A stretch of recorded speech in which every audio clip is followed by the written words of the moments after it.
I mean, kind of, yeah. I like to do a little bit of everything, though. Not all, man. We rode the hills and stuff like that on Tuesday. Or, Tuesday? Yeah, Tuesday.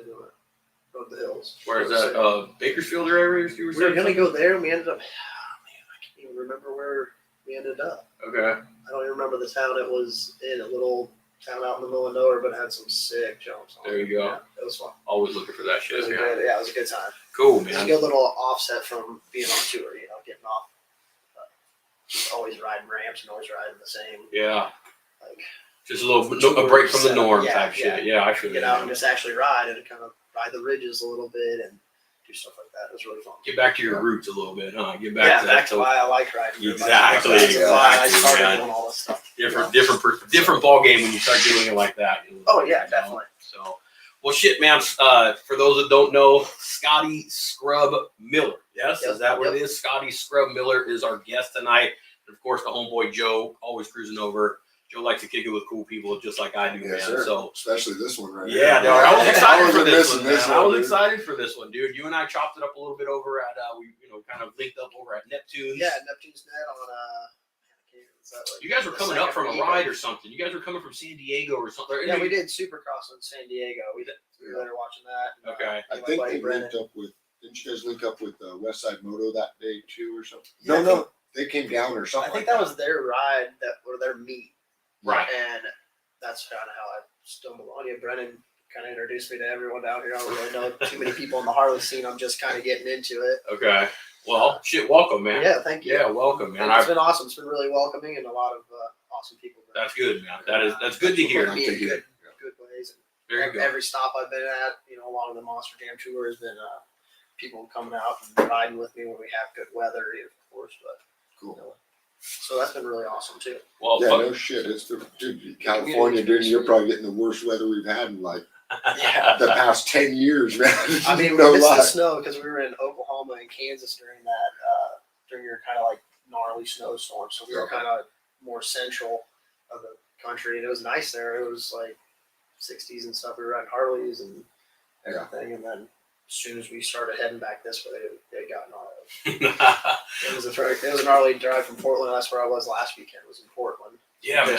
Portland down to here was like crazy. That's something I wanted to thank you for, man, because it's humbling and I like it's a good feeling to know that someone like yourself who's moving all over the place, who's on tour, we're gonna dive into that shit. Was like, man, fuck yeah, dude, I'll come down to you. We'll come and fucking bullshit and stuff, man. You're all over the place, so you to make a pit stop here in Ventura is it's humbling, man. Really. Yeah. This is an amazing area too, so it's easy to want to come to. Absolutely. And it's been nice the last couple of days. Storms come rolling in, of course, every weekend. It seems like we're always getting rained on or snowed on. And this last month is definitely out of the ordinary for us, man. We're not used to this much water around here. We're 350 days a year riding fucking area, and it's been a little hard on us. Boo hoo, first world problem type shit. Yeah, I know. What is snow? I know. And then and then up in the Big Bear Mountain area, the shit's just fucked right now. Oh right? yeah, they're getting pounded on. Yeah, I saw that. I think you watched you seen Heavy D. I think big old diesel guy does a lot of diesel shit, but they brought in a shit ton of machinery. They're from Salt Lake, Utah area, and I was following their Instagram, and they just brought in convoy, man, flatbed trucks and all just kinds of snow movers, all kinds of shit. Because I guess when they were plowing those roads, when they were plowing them, all it did was just make fucking berms 10, 11 feet tall and blocked everyone in. I can't remember. From Reno to Salt Lake, that little stretch right there, and the snow was like giant, 10 feet taller than the semi trucks. It's insane. And you're like, oh my god, man! Like, how long did it take to clear that stuff out of there? Wyoming I-80 was shut down forever, and that's one of the main ways to get that we would travel. Just airlifting too? Airlifting people out of Big Bear or Mammoth or somewhere. It was getting nuts up there, man. People were like, all right, it's 10 days and you guys are still packed in your house. We got to get you guys out of here. Yeah. Power and stuff like that. That's why those Heavy D and those guys were trying to get up there, or they brought a convoy down to help those guys, is because it wasn't getting a lot of attention. It wasn't getting the recognition. Hey, this is a dire situation for these people. Get dug out. Exactly, man. So, Well, Yeah, just leave them there. Scotty, you're on tour right now, and I want to. What's the tour that you're on? What's the name of the tour? So I ride for Monster Jam, and we are on the Arena West tour. Arena West tour. Yeah. So our next stop is this weekend in Fresno. Okay. And how long the tour? When did it start? When does it end? Where are you at in it? We started the first week of January, and we end May 13th. We had 1 weekend off. It was the weekend that I came and met you guys at Neptune's Net. No shit, that was my off weekend. Damn. Chose to ride some Harleys and go watch Supercross down in San Diego, and Nice. it was awesome. It was a great weekend. And That's dope. Now you're here Kill a tonight, little- and you got to be yeah. in Fresno by tomorrow. yep, I got to be in Fresno tomorrow for practice, and we have a show tomorrow night. Inside, I'm guessing, or Oh, yeah. yeah, Yeah, right. arena everything. Arena. Oh yeah, that's right. That's Yeah, right. so there's 3 arena tours and a stadium tour going on right now every weekend. So a little bit about it then, man. So it's for I know you were saying earlier it's Monster Jam. That's kind of what the tour is following, or kind of. Yeah, that's who the promoter is. It's Okay. It's Monster Jam, Monster Trucks, El Toro Loco, Grave Digger. I'm sure you've heard of those Yep. guys. Okay. Yep. So you guys got the big names out there. Oh yeah, Nice. that's the big ones. And then the stadium tours have Max D and all these really killer dudes, but they have tons of really driving. I feel you. So you guys are like the entertainment and the intermission. Is that kind of how where you guys have your own little carved out section of this? Yeah, tour? so we basically start the second half during the during intermission, during halftime. I guess we set up all the ramps and everything, and then we start the second half of the show. Go in, kind of a little practice session, hit a handful of times, and then we do a best trick, and then the crowd decides the winner of the best trick out of us 4 riders. That was what we asked. There's 4 of you Yeah, guys. so then? 4 total. Okay. 4 Who are the total other riders. guys? I would like to follow them. Yeah, maybe. yeah. So it's myself, Billy Wilson, Jared LaRue, and Dean Pate. Dean Pate's actually from Paso Robles, California. Oh, dope. So he's just a couple hours from here. I was hanging out with him yesterday, and last couple of days he took me up to the hills and That's a took nice me area. riding and stuff. Yeah, it's really awesome. Really nice They area. got hammered with the flood up there, though. Man, Yeah. somebody in his hometown got swept away. That's where that little Really? kid got. Oh, Oh yes, shit. you're right. It I was in heard Paso about that. Robles, I yeah. heard about that. It was really gnarly. I heard Well, about driving through there, on my way down, you're like, man, dude, you can just see how high it was, just bending these trees over in the parks. that. And Yeah. it was crazy. Crazy, man. Coming down, you're like, whoa, man, we thought it could get like that. Yeah, I know. Especially here in California, man. Yeah. Because that it was gets so crazy. dry, man. It gets so dry out here, and then that rain comes in so hard, man. We have Swoops it. no vegetation, no nothing. Yeah, to nothing hold to hold, nothing. It's just, and everything. The No. trees are rotted, and, you know what I mean. It's like they're just gone, man. I was I've been working up in the Ojai area, and there's a lot of runoff rivers and stuff. And the area I've been working in, I've kind of just stopped and checked them out. And when I stand in them, there's still a good amount of moving water. But when you stand in them and you look down them, you just see these massive tree trunks that just were flowing down, and they just stopped where they stopped because there was no more water to push them. Yeah. Dude, but I'm like, From you the look. boulders. Yeah, you look at that shit, and I'm like, dude, you know how much weight that is? You know how water is a really fucking massive. It's Powerful. a powerful thing, man. We don't realize it until No. those type of scenarios. Yeah. But yeah, water is fucking insane, man. Aren't you right? Oh yeah, I fucking will, man. Yeah, Nowhere to run from it either. When it's coming at you, fuck, man. That's my biggest. That's a fear of mine. Living on the coast, like a tsunami or some bullshit like Oh, that, yeah. man. Fuck, man. Fuck that shit. There's nowhere to go, man. There's fucking nowhere to go. So you're going up to Fresno this weekend. You'll be in Fresno this weekend, and I mean, every weekend, different stadium, different area. Different arena every weekend, different state every weekend. So, we've had a handful in California. We did I can't remember the ones we did now. But it's a serious. Sacramento. It's a serious commitment, though. I mean, Yeah. when you sign up for this is a full time job, basically. Yeah. Is what it is. I on know. the road doing it. Yeah. At least 4 shows a weekend. Sometimes there's 3, but Okay. we have around 4 shows a weekend. Damn. One Friday, 2 every Saturday, and then 1 on Sunday. So you basically have Monday to Thursday to get kind of to where you got to get to yeah. to get to the next destination. And do you and the homeboys all kind of travel together? How does that kind of work? Yeah, we most of us do. Or me and Dean drive a lot of it, Okay. and then the other guys fly in, but they also stay with us, between rounds, and then go riding and stuff like that. Gotcha. I think after Fresno, we're all going to head down to Ritchie Canyon if it doesn't get rained out. ride Richie That'll Canyon, be ride some dope. hills and stuff like that. So how long does the show kind of last? Like, how long is your guys' part in it? We're about a 20-minute section Okay. of what we do. You know, we come out, start out with our warm-up jumps and warm-up tricks, and then go into the best trick one person at a time, and then individually voted in the stadium. You know, they have an app or a website, judgeszone.com. Oh, that's you cool. go on there, and all the drivers get the same, like every event in there for the drivers. Like they have a 2-wheel skill, donut competition, and then a freestyle, like do whatever the hell you want kind of thing. And each one of those gets scored from the crowd as well. So they get to go on that app and, you know, rate the driver on how well they did, or rider on how well. That's kind of cool. It brings the crowd into the experience a little bit. Yeah. Gets them involved. Probably gets you guys hyped up a little bit too. You guys probably feed definitely. off of that shit, you know? For sure, definitely. The louder the crowd, the more you want to do, the better you want to jump. And Nice little friendly competition amongst you and the boys as well. You know, it's little nice. It's fun. yeah, a little. I took it this weekend. You took it. It's hard to beat those flip riders, you know. So they're doing like Dean, man. He's been cranking. I think he's like, I think he has 18 wins this year already. Damn. But he's doing, you know, backflip, heel clickers, and backflip. Wow. Indies is, you know, big flip tricks. Big air. Yeah, so it's a tough one to beat him. I got him once.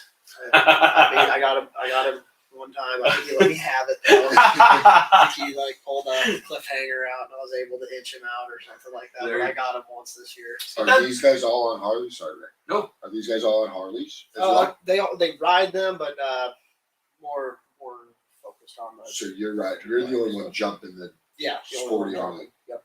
Okay. The only one jumping a Harley. Yeah. Yeah. But so, are you doing the whole show on the Harley on this, or are you mixing I'm it up? not doing any of the Harley stuff at the Monster Jam. Gotcha. That's something I'm kind of trying to work into. I I gotcha. believe. And I just, up until, so I did a show for Todd at a Kicker Monster Trucks in Thanksgiving weekend, I believe it was.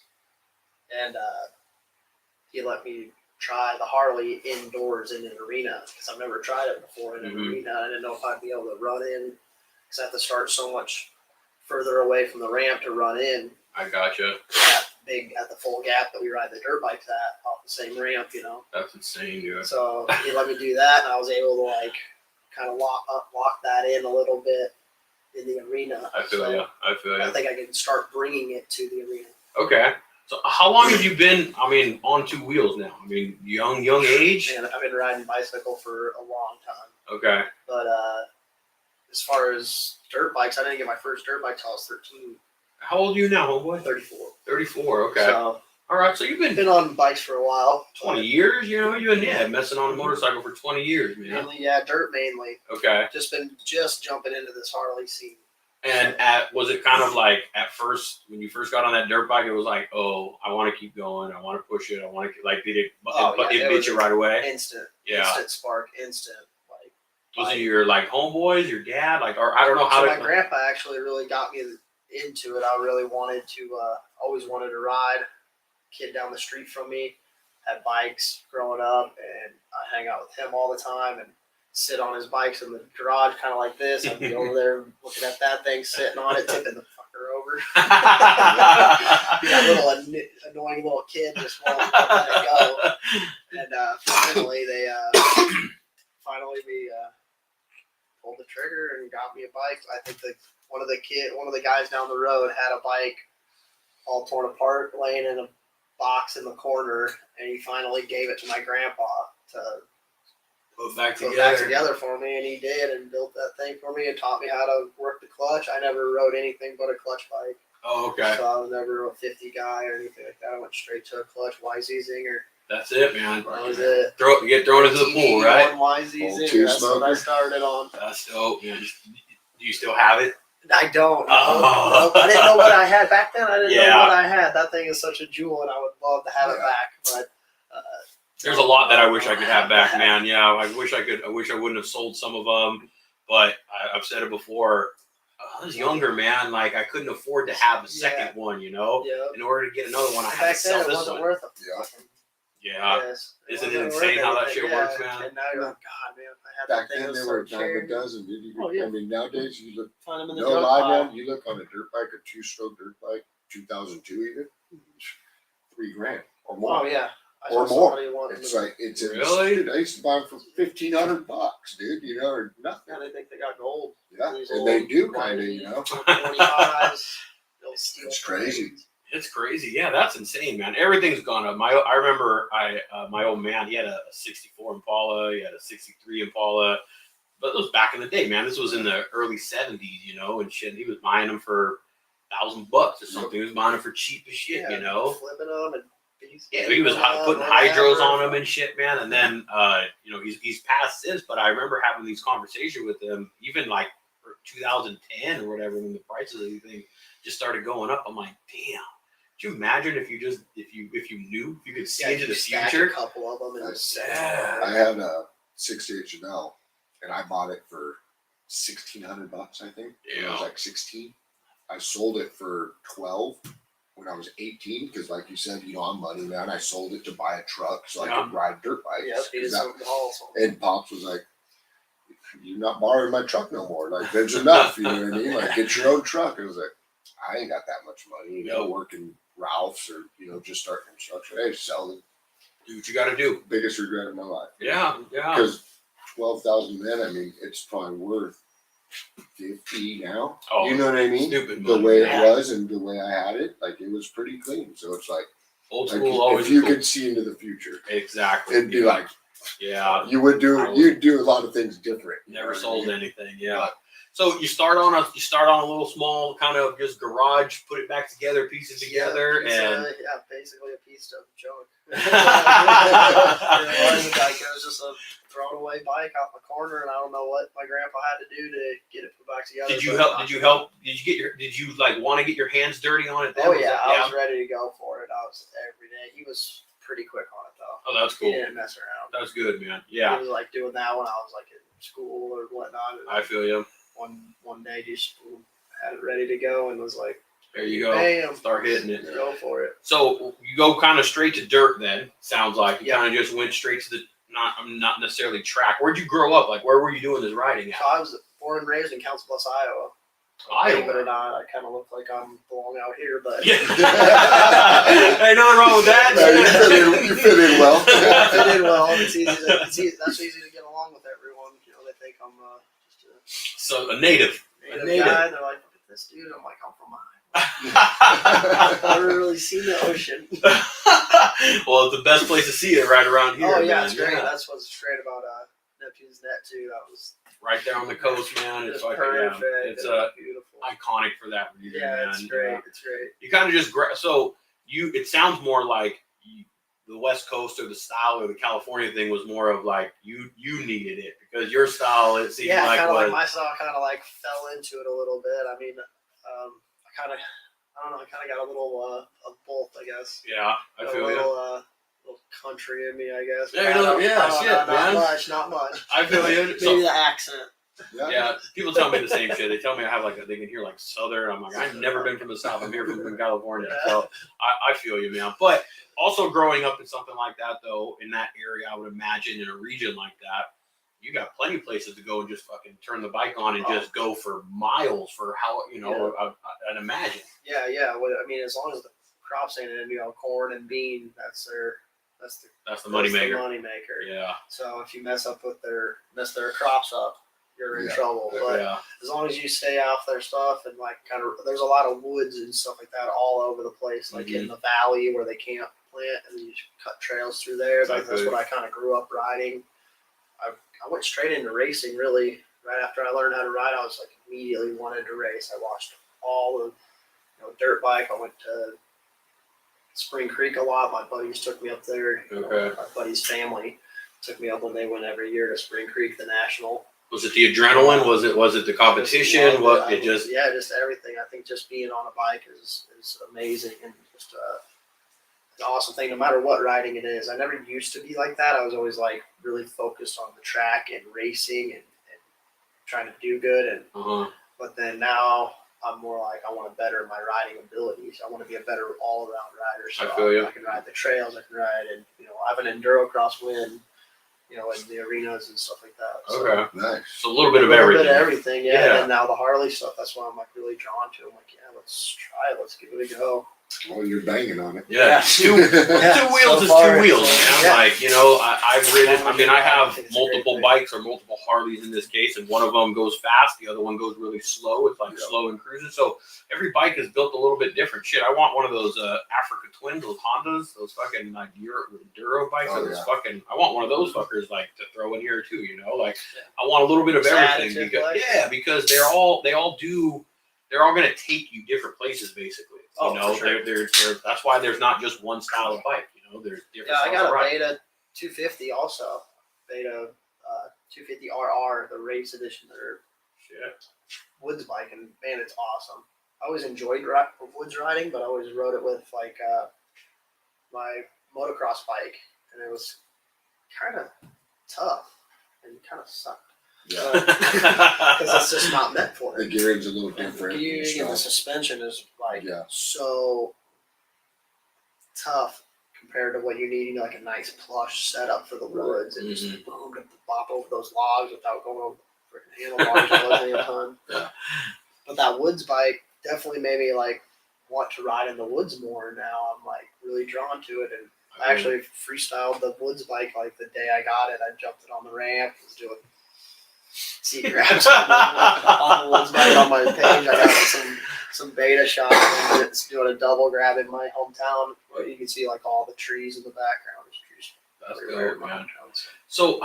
how long did you start racing then? Like how long did you get into that? So you start at what age around did you start competitively, I'm guessing, or was this for like local stuff, or did you really start getting into competitive racing?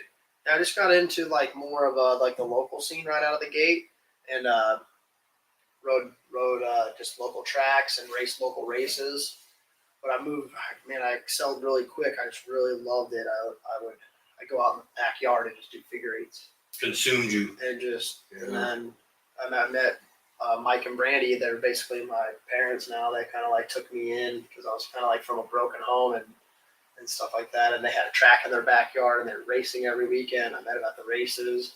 Cool. And they kind of took me in. And Mike really, really showed me how to ride a bike and body positioning, and pushed me really hard and just see it in me that I just really wanted it bad.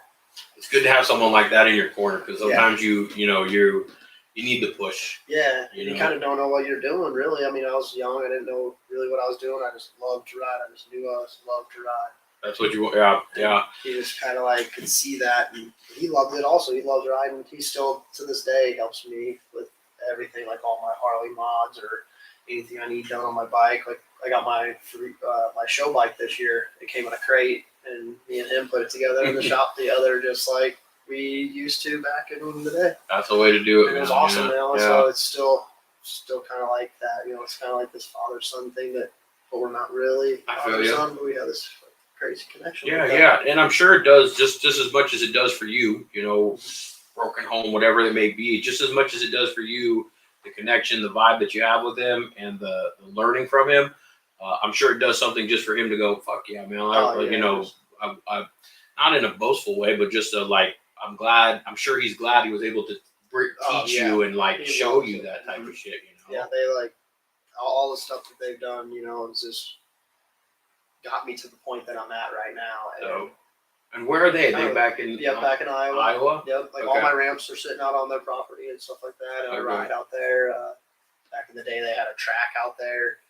They lived in town when I met them. So the crazy thing is, they lived in town in this neighborhood, and they had like 2 acres maybe, I think, behind their house that they owned, and they had a motocross track on it. Tiniest little shittiest little house you ever see. Crammed full of people, bikes in the house. I was like losing my mind pulling up there. They're like pulling bikes out of their house, and I'm like, you're gonna sleep with your bike? Like, this is the craziest thing I've ever seen. About it. And I loved it, and I was just like hooked on their property, and they just They're in town, and we just had a motocross track sitting in the middle of the town. It sounds to me more of they're people that is they really, the lifestyle is really what they truly live. Like the housing and everything else is like, well, I wouldn't say secondary, but it sounds like their life revolves around. I came to that bikes and those races, like that's where it was when we were younger. The like finer things in life were Yeah. the family and this, it was instead like of having the, something to present and try and show the world. It was it was like within. on a weekend because I like kind of like went in with their family. You know, his son raced and his daughter rode little 4-wheelers around. It was kind of just like their family thing that they just enjoyed everything. It's the compound that they make for people themselves. come over and ride, and I remember that like so many people would come over and ride because it was just this track in the middle of town. And people would show up and ride, and they'd be like, or people would just like ride their bikes over. You'd never even seen them before, and they'd just like show up and be like, "We ride," and Mike would be like, "Okay, go ahead and ride, but watch out for the little kid on the yellow bike or like Suzuki's." And they're like, "What?" And I'm like, "Come flying by." Shredding by them. That's dope though, man. It's good to have somebody like that in your community that is, you know, because some people I don't know, they'll turn a shoulder to it, or they'll turn the other, you know, turn a cheek to it because you think, you know, they have the misconception that you're a troublemaker, you're this or you're that, you know, but it sounds like these people are just like, hey, we want to be a place that you guys want to have a cool place to ride. That's awesome. We're here, you know, have a safe place to ride or whatever it may be. Exactly. This is the spot. Because like I remember the first day I ever met him, I was cranking on my I don't even know what bike I even had done. It was one of the first bikes I ever got. I think I got a KX80 right after that YZ Zinger that I learned on.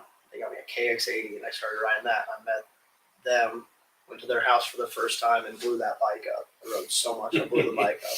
As you should, and by the way. I was just sitting there like moping, like, man. Woe me kind of situation.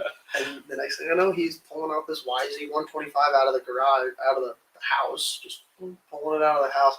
What's going on? He rips it around and he comes over. He's like, "Get on it and go ride." And I was like, "Fuck yeah, man! Fuck." That's dope.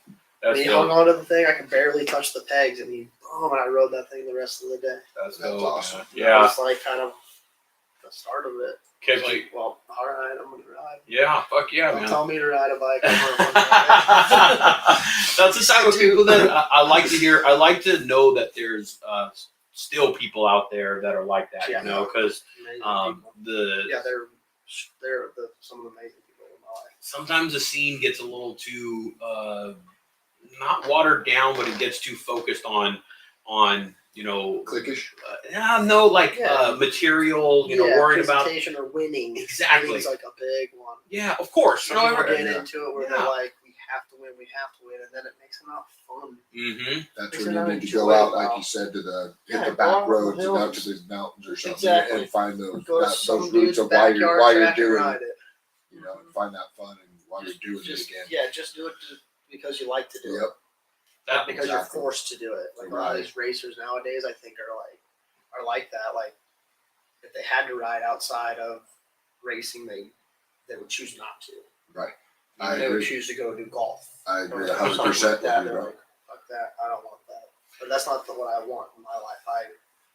I want bikes. It's a passion of yours. Like it drives you. Yeah, it keeps you going. On the Harley, on the bike or dirt bike, on the ramp, at the track, in the woods. I don't really care as long as I'm on a bike. I'm sure, like for me, man, when I'm riding mine, I don't know. There's just a certain I can't explain it. I don't know what it is, but it just puts you in a place of like you kind of forget about a lot of other shit that's going on. If you have problems, if you have whatever it is, it takes away it all, man. Like you kind of, it's something that it's one of those things where you can clear your mind because you do have to be focused on it, you know, especially if you're hitting a jump, you're hitting a gap that's 70 feet. Even if you're riding down the road, there's yahoos ready to cut you off at any moment. But it's and I think Teslas nowadays that don't recognize the Harleys, I've heard. Oh yeah. Oh really? Yeah, I haven't heard they don't recognize them? So I guess Tesla's got like this the sensor on the car doesn't recognize the motorcycle and it'll change lanes and has been taking people out. Shit, man. Yeah. No shit. Yeah. So watch them driving by those Teslas because they don't like sense the bikes because they're too small and they come up too quick.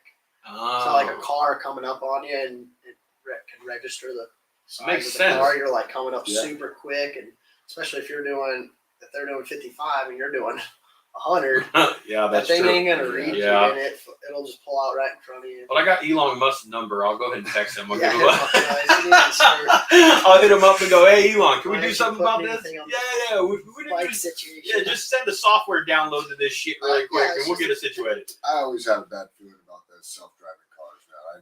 Yeah, they put them I on don't know if self-drive. I don't know if I could trust that ever. I mean, even if I was driving the damn thing, I don't know if I could. Like, I've heard of people even like where their cars will fight. You know what I mean? They're like, dude, I was You're even trying trying to to change a lane. Like, what are you doing, man? Yeah. Like, and you're Like, fighting takes like, over. yeah, it'll kind of take over like that. That's kind of sketchy, man. Fuck Yeah. yeah, man. I still like the old like. I don't have one anymore, but I went and bought a Chevy S10 Ford banger that was stick because I just wanted to. I'm like, I want to drive. Like Yeah. I don't want to just get in the car, turn it on, and just turn the wheel and shit. Like I wanted to like Yeah. shift. I wanted to push a clutch in. I wanted to fucking. And then after about 2 years of because I was using Sitting it in to go, traffic. yeah, I was sitting in Yeah. traffic, dude. Yeah. I would take it to LA and shit, man. I'm like, fuck this shit, Yes. man. My leg is burning by the time I get home and shit.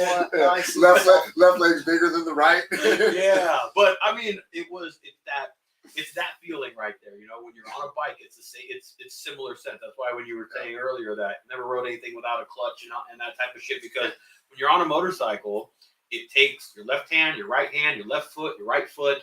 Takes a bunch of Everything, coordination. yeah. Like it's.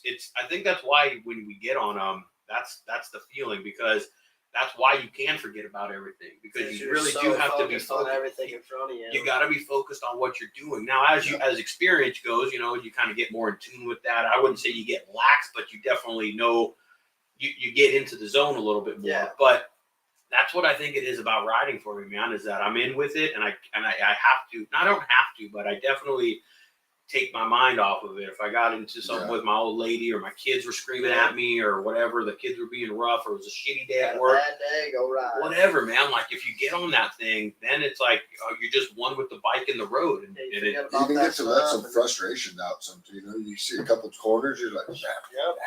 you know, Yeah. and you're by yourself, so you don't push your limits. You know what I mean? But you push your limits, and You're it's just like doing it. you feel yourself in there. You know, in scrub you case, he's do fucking you. 70-foot gappers and shit. Dog. Yeah, you're always looking for something off the side of the road to go at. That's why I want one of those little. Actually, I kind of do that on my bike. I'm always jumping off curbs and trying to hit birds. Yeah.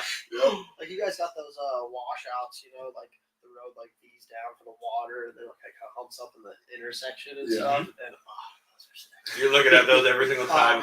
Like sometimes I come across one wheelie the first cap and like it's a sand roller on a dirt bike, on a Harley, or sometimes you just whack it. Just fucking roll, That's Send awesome, dirt a little man. far out there. It's so fun. I feel you, man. So you said you had a Something show like that. bike. What is your show bike? So I have a KX 450. Okay, that's 23. right. You got a KX 4-stroke now, 450, new yeah. one. Okay. Edwards Motorsports hooked me up with it this year. Yeah. Do you have a picture of that actually? Is there it's one anything of- on your it's website one of for it? the- Oh, is this one right that's here? It's that bike right there. Yeah. So that Okay. was in. Wow, check that. Oh yeah, out, man. that was in Denver. There you go. So we did Denver. Look at that. No hander Ball Superman, arena. man. Fucking. What do they call that? Where the Nuggets play. That's a rock solid. Rock solid. Yeah. So that's when the Nuggets arena. That's My fucking. buddy Jack Jackson, he's a killer photographer. You'd see your It's nuggets hanging tons of down, bro, money. doing that shit. Yeah, homie, fucking that shit fucking got some balls right there. That's insane, man. Yeah, I just started doing those in the shows. I learned them before I broke my wrist, and then when I came back from breaking my wrist, I was kind of like a little leery with them, a little kind of like shyest with it. Did a couple in practice, and all my buddies that I ride with were like, "Man, them things are solid. You need to do them. Like, do them." And so I started pulling them in the show, and we got some killer shots from it. Yeah, man. That looks so. Yeah, that's my favorite trick. This one here. Yeah, that one takes me whip. back to my I that's love fun. the whips, dude. I I love don't whips care are what my anyone favorite does now. things When to you do, see yeah. someone doing a nasty whip, dude, that Yeah. fucking kills it, dude. It's still the best trick. So Yeah, you go I almost like agree. all the way back with it, or you fucking like turning the other way when you're coming? So like where my eyes are pointed, that's the landing. fuck. That's how Oh, far you're almost- back you're I getting am. there. Yeah, so like the back tire's basically in Almost even with the front. I've had a couple of. I get them a little bigger. That was a really small arena with a small gap, so and really tight run out. So especially if you're throwing a big whip, I always like throw it up, and then when I'm underneath it, I let that puppy eat real hard.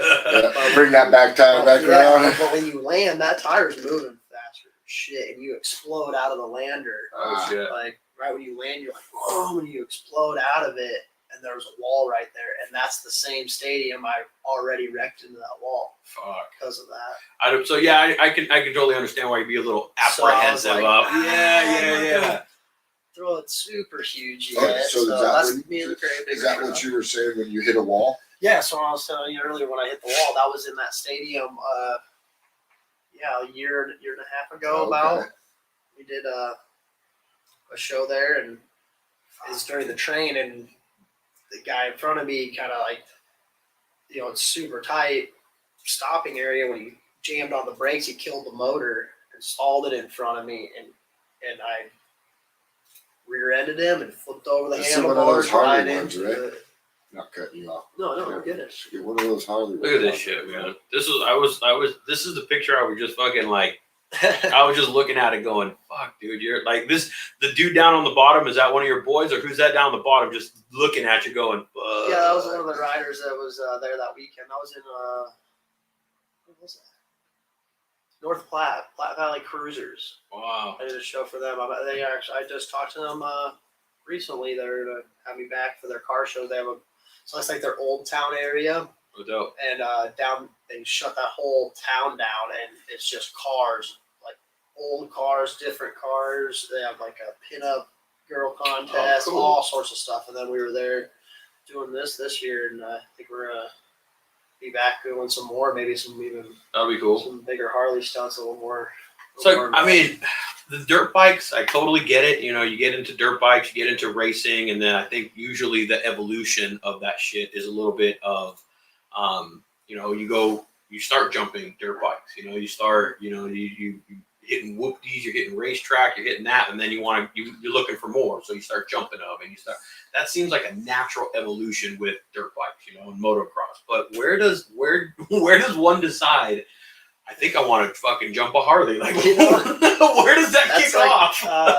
Very frequent asked question. So I hope you can understand why. Well, it actually wasn't even my idea. So the guys at Edwards Motorsports that sponsored me for dirt bike riding, they do 5 shows every year during the summer, once a month, and it's like their bike night. They call it Bikes on the 100 block. And we kind of do that same thing. We have our Old Town area. We shut down the main strip, and they've been having me come out there since I started jumping and doing a freestyle show. And Carl actually is one of the sales guys at the shop. Damn He you, came Carl. up with this. He just one day was like, "Oh, we should have him jump a Harley." What'd you think? What was your? I was all for it. Really? Yeah. Did it sketch you out at all? Did you think like that's not a good idea? Like what'd you think? At first, like right when they first approached me about it, we're like, "Oh, do you want to jump a Harley?" And I was like, "Fuck yeah, I'll jump a Harley." Just yeah, I'll do it. I was like, "Fuck yeah, let's do it." And then they're like, "Okay, we're gonna find you one." I was like, "Okay, cool." It ain't gonna fuck. Yeah. That's the last of that. Next thing I know, they're like, "Okay, well, we've got you one." And I was like, "What?" They're like, "Yeah, we found you a Harley over here in the corner." In the Driving corner. around this giant building where they've been just putting trade-in bikes, and then they sell them off in big lots, to other people. Right. Or, I don't know what the hell they do with them, but they have this old bike out in the corner, duster down. And they pulled this thing out, had a windshield on it, all this stuff. Barely started. Of course. I'm fucking driving it back. I'm like, what in the heck did I get myself into? And then, we set up in my buddy's yard. And I just kind of, I guess I just You just went for it. Yeah. I think it's something. It seems like something where it's like, okay, it was that do or die moment. you just kind of got to psych yourself up for a minute to go like, okay, I'm doing this, and then you just got to pin it. You just it was got to like decide crazy to go. because they like had already because I was like, yeah, let's do this thing, let's do it. They like kind of like already started hyping it up before I like even saw the bike, and then I came in there to like see the bike, and they're like, yeah, we've been telling everybody this is going down. I was like, whoa, I don't even know if we can do this. Yeah. I have Of course. no idea what's gonna happen right now. And during my practice, Quick like, question: is this a stock bike? Um, Like you're going out and just stock yeah, bike, this the was first one, the first first one was a jumps, stock one. It had like a windshield on it, and but you're jumping the stuff stock like bike. that. Yeah, it was like pretty Okay. much a stock setup. Continue. They had like, I think like pipes on it or something stupid. You know, it was like some old person's bike. You know, it was cruisered out. Like the bars were like this. I put a pair of handlebars on it, like semi-normal pair of handlebars. Yeah. Yeah. And it had Evil. it had forward controls on it, and I was like, "This is not happening no effing way!" I'm like sitting down off the face with this thing, and so I just whipped out the passenger pegs and stood on those, Oh, there you go. and that's what I jumped it first on. That's how I jumped it. Fucking crazy. And then after that, I bought my own. Is this a ramp jump? So yeah, it's a steel ramp, just like we jump our dirt bikes off. And that's what you're jumping for the very first time. Yep. For the very first time, straight jumped it. I think I was at like 45 feet the first time I jumped it. I can't remember what I was at, but yeah,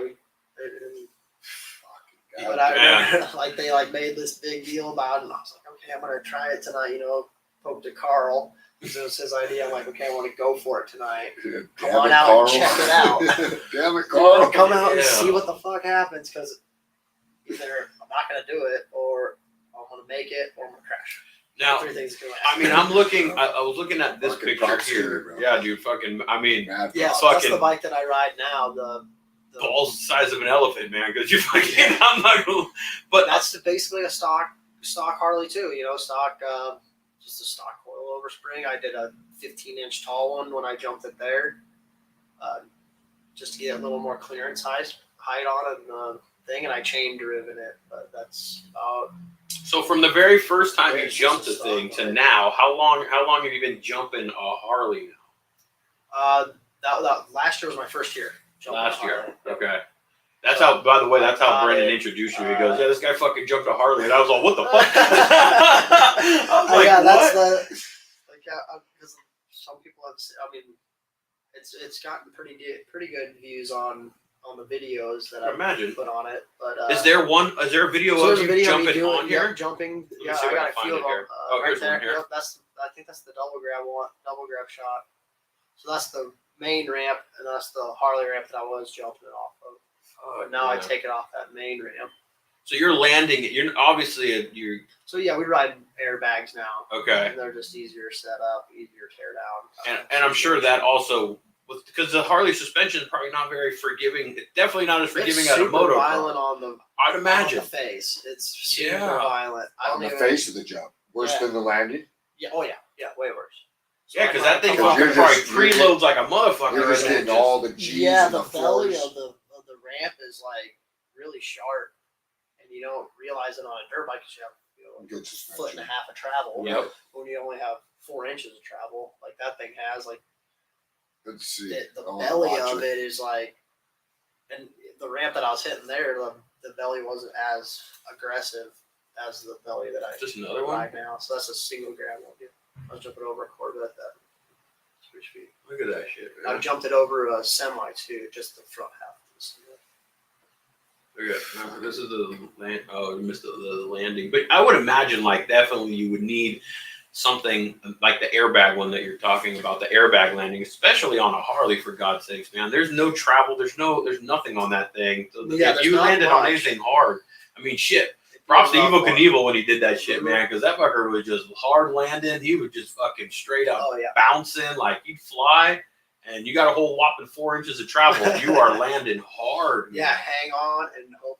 I hope for the Hope you best. go straight. I agree, man. That's insane, man. Like when Brennan told me about that shit, I was like, "A fucking Harley, you're jumping." I mean, you're not the first one to do it. You know, there's other people that I've seen do it, but I mean, when you hear somebody do that, it takes a certain level of one skill, first and foremost, but it takes a certain level of like, I wouldn't say fuck it attitude, but like, I want to do it. I want to do that, you know, like that's. You hear somebody jump in a Harley, you're like, oh, jump in a curb, jump in a ditch, jump in a not jump in a freestyle ramp. Yeah, exactly. So you started. That's not what comes to mind. You started at, you said 45 or something like that, or 40-foot gap is what you started at. Yep. And is that kind of the comfort zone, or how far? Where are you at now with it? I'm at 70 right now. 70. So I got rid of the secondary ramp and I jumped the same ramp that we jump our dirt bikes off of. Dudes do KOD flips off of. Shit, yeah. So that same one, same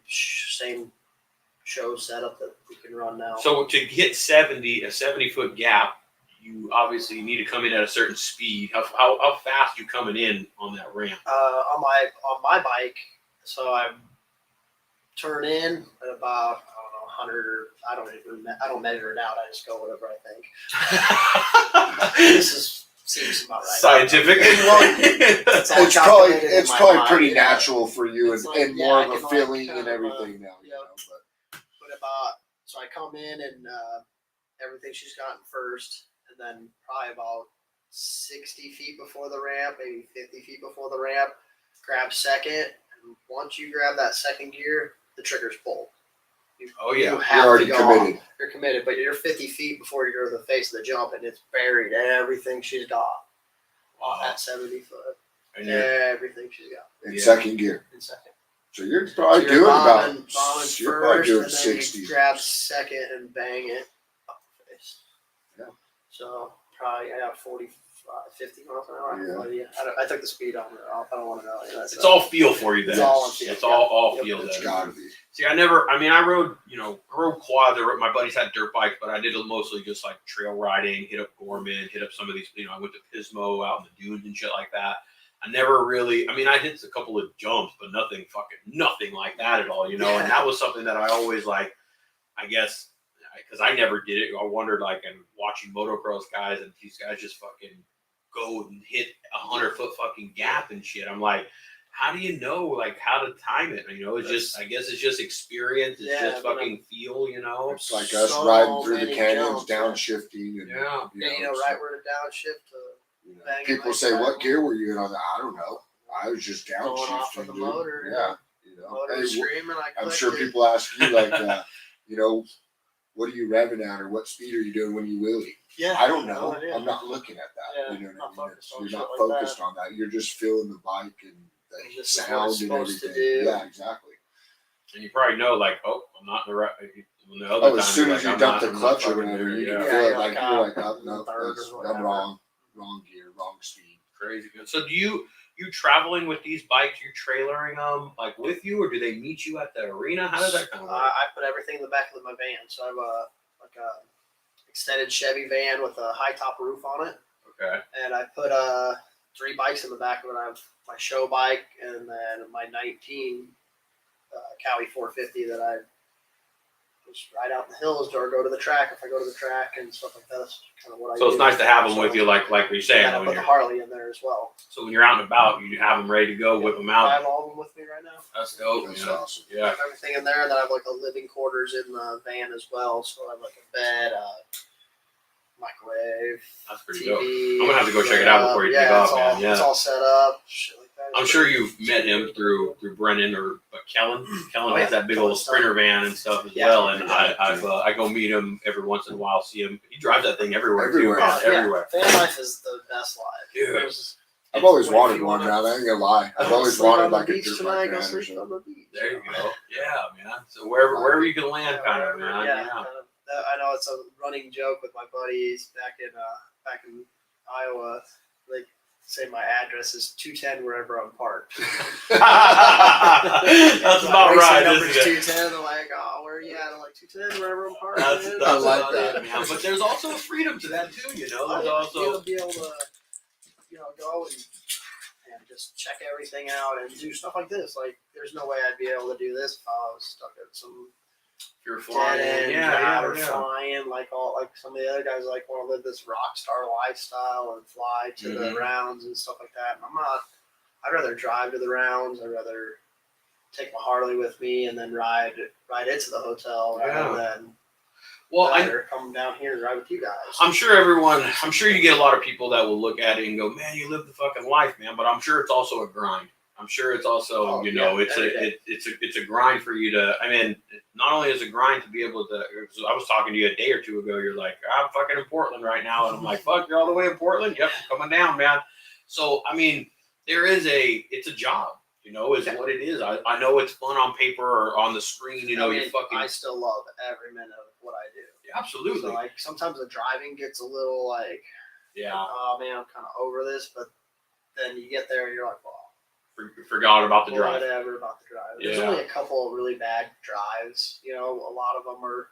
I mean, if I went to Fresno, it's only from Portland to Fresno, it's only 10 hours. And then that's a van life guy, man. You're like, it's only 10 hours, man. Yeah, it's 10 not, hours. it's a day. And then, from Fresno to Albuquerque is where we got to go next. So we're gonna go from Fresno to Albuquerque. I think it's like right at 12 hours. Yeah, it's a good little stretch, probably. Right. But like all the good riding spots are pretty much on the way. Yeah. So during the week after Fresno, I'm gonna come back down here. Hopefully the rain doesn't fuck everything up. Yeah. And I'm hoping to ride Ritchie Canyon, ride the hills and stuff like that. Do some of that stuff, and kind of just chip off that drive. Yeah, you don't have to make the drive all in one day, but that would like I'm kind of putting myself in your shoes when you're out there, traveling, going from spot to spot. It's although it's a grind, it's a kind of maybe get monotonous. It gets a little, repetitive and boring. Maybe when you're driving, you got to go from here to there. But that's a huge advantage where if you got your bikes in the back, you're like, oh, I'm just going to pull off right here for the day. I'm going to stay right here. I've never ridden these hills. I've never ridden this route. And I'm just going to whip out my bike here real quick and I'm going to go hit it. And there's a lot of people that would love to be able to do that, on a regular basis. And so how did you kind of get picked up on the tour then? Like how does that kind of work, man? So it's kind of crazy. When I was racing the Kicker Arena Cross, my buddy Jared LaRue, he was a freestyle guy and he did the freestyle show for the races. And so I'd always help him out set up and whatever, got to know him pretty well. A couple of the other freestyle guys that come in and do the shows, I'd get to know them. I always be like, let me jump that ramp, man. I want to throw a whip off that thing. And that's kind of that's where my name comes from. Scrub is like on my, deeper into my page, you can see where my racing is, kind of where I get my name from. But it's just one of the whips here. So that was just that was just kind of out playing around in my buddy's house that we built a little compound at. That's dope, man. But look at that shit. It was like back when, but jumps and just lay it over real low and stuff. Where's one of your whip videos here? Do you know which one of these might be? Oh gosh, I don't know. There's a handful of them. So yeah. That's a this one here down at the bottom right. There you go, one up. Over one. Yeah, that's a scrub right there. That's like a scrub picture from Jack where you're just like leaned over on it. The next one's another one where you're just kind of like leaned over. That shit's dope. But that's when I was racing and stuff like that, and that's kind of where I got my name from. And that's like right when I started jumping ramps. That's the only trick I really knew. This actually, I was looking at the date right now. This is from 2020, so this is that was like 2 years ago. Right. Man. Yeah, it was a few 2.5 years ago. I blew my knee out right at that time. It's like there's a good one, that one with the blue bike in the red right there. This one. It's like that's a scrub. You can see how the ground is. That's where you're supposed to be. Shit, like just above it. A couple of. That plant is only a foot or two off the ground. Very nice. You're just fucking wow. So that's it. Yeah. Just what a scrub is, and that's why everybody calls me Scrub. That's where the nickname came. Comes from, yeah. I got you. And so that's kind of how I got into the freestyle life is riding and doing stuff like that. And then this is cool, man. I mean, I love kind of going back on people's Instagram and looking at like progression. I guess kind of where you started, because our Instagrams are really a revolving website, basically. Yeah, it's a big snapshot of our life. Growth. Absolutely, man. Absolutely, man. So there's some of my racing stuff right there. Oh, yeah, the whoops and. So this was I was- back in yeah, 2019. Yeah, that was arena enduro cross. I won that race. Oh shit! So I never raced enduro cross ever, and I went out and crushed it. I ended up winning somehow, but that's what it is. You know, it's like Look at him rocks jumping and the logs tires. and tires, and they put it all in an arena. It's like an arena cross, but rocks That's and logs. And I've always been interested in It's watching that, crazy. man. It's really Yeah. technical, and to watch Very. these guys go through those big boulders and rocks and Yeah. roam through them, like just sitting on with- the couch, it looks easy, with but ease. Everything looks easy sitting on the couch, man. that's some tough riding right there. Oh, You yeah. gotta know what you're doing to do stuff like that. yeah. Okay, here's another one. You just fucking. This is Yeah. the same stuff, huh? I think there's one. That's my arena cross bike, and when I went to the event, there was like, because the same people that do the kicker arena cross do the enduro cross, and he was like, "Oh, come on out," and Jack went and shot it all. So we're like, "Yeah, let's go for it." And we went and did it, and that was my arena cross bike that I raced I arena mean, what's cross that in. barrel? About 6 feet. Oh, That thing's It was like huge, big. man. but that was on top of another set of dirt. It was like a quarter pipe of logs going up it, and then you got to go over the barrel and drop off the back side of it. Yeah. Probably like 12 feet off the ground right there. Super dope. So when you do that stuff with the enduro cross racing, is it laps? Is it like a certain amount of laps, or one lap and quickest time? How does that work? No, they do. I believe it's 15 laps Okay. or something like that. 12 laps they do on it, and then they do 3 races. But then, like the first race, whoever wins it, he gets last gate pick for the second race. That's just dope, right there. That was at Glen Helen. That's pretty dope, man. I don't know who's taking the photos of That's you, man. Jack. Just Jack yeah, Jackson. man. He's a damn good photographer, though, he's man. Like one he of the best ones. goes out You there. know, it's crazy too. Tracks are people think they go to a track and it's really smooth and plush and it's going to be like this gravy train. It's more technical and rougher than riding some single track or in the hills or something like that. Yeah. Oh, yeah. Dude, the dirt is so chunky. It's just farmed out. Yeah, it's really gnarly, man. I mean, I've ridden a couple outdoor motocross tracks and it's not easy, man. It's I mean, I'm not professional. I'm nothing like this. I've went out and done for fun, you know, and it's they're really rough, man. They're really rough on you. And Oh, it's yeah. not, It'll be, it's not easy at all. Yeah, it's not for the faint-hearted. That's No, for sure. it's not. This is a young scrub, man. This is 2018, man. This was That was back when I was racing all the time, and I was just a ramp in my buddy's house. And I remember I worked for my other. I went and did like some concrete work for my buddy, and instead of him paying me, I had him come out with a skid loader and knock the weeds off that lander so I could shoot that little clip. And let him do it. That was Super cool. Yeah. And trade work is sometimes the best work. He's man. like, oh, yeah. And I was like, just bring your skid loader out and knock these weeds off the thing for me. A little transfer out. I was gonna say you're I making love that. it, You're so. making that one, huh? Mm-hmm. Yeah, I always like to find little hits and little stupid stuff to do, stuff like that. I think it's fun. that's cool, man. So you still obviously really enjoy free riding because even that's kind of considered a little bit of Oh, free yeah. riding right there. Creating Yeah, your own shit. Yeah, I love to just Nothing like it, huh? any riding is good riding. Yeah, I really enjoy a lot of single track. Yeah, so I I love. love single track, man. Out in the woods or out in the hills or something like that. Some tight single track with your boy. It's like Definitely. you get to the end of it, you know, and you give each other some knuckles. It's like fuck yeah. Yeah, it's just like it's kind of peaceful in the woods like that too. You know, dipping through there Yeah. and seeing the. Well, you've like lived it for. I mean, this is your life, man. This is like this so I was is, up in Canada a couple Let's see of that years. one right so- there, Ray, where his bars are almost touching the ground. This one? Oh, No, so that's down. like the biggest Oh, this one? controversial thing That's I've a scrub ever had. right there. Holy crap, dude! You're like inches off the Yeah, I ground. think maybe 6 off of it. So like in that picture, my And that's foot coming is off of it. kicking That's my- coming off a jump. Yeah, that's going over a jump. I remember that one because my foot kicked my pinky toe on the handlebar right there. It's like pinched my pinky toe. I'm sure Pinky and- your pain Oh, you're probably talking about hit down here. Yeah, Yeah. like pinched my hand in it. And I was like, God damn it! And Jack was like, that was a really good That is one. absolutely And then we insane. posted right it up there, and everyone's like, Photoshop. No, Really? That ain't I no was like, man, I Photoshop. swear that's real. Wow, man. So how do you launch yourself into a scrub? Because how big is the ramp or how big is the jump that you're kind of going off of? It all depends. Sometimes big, sometimes really big, sometimes it's really small, but you still just crank them off of it. But how do you keep the bike from not launching and keeping it so low to the fucking ground? So coming up the face of it, Right at coming the up the lip face of that almost. thing, I was probably coming up the face, like riding up the face, like at an angle. Oh, I gotcha. Turning up the face, like so far over, like this, and then when I came off the lip, I would throw the bike downward.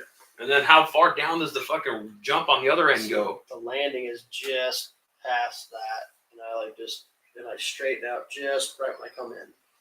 Fucking As gnarly, I'm coming man. in, I straighten it out and land kind of at an angle too, and then take off. So there's not a lot of power. There's not a whole lot of room for air on a move When they say when in doubt, throttle out, that's the best way to come back from a whip. Even if the thing is cranked out like that, if you land like that with the gas wide open and the handlebars turn the way you want to go, you're most likely going to land and flick its way out of it.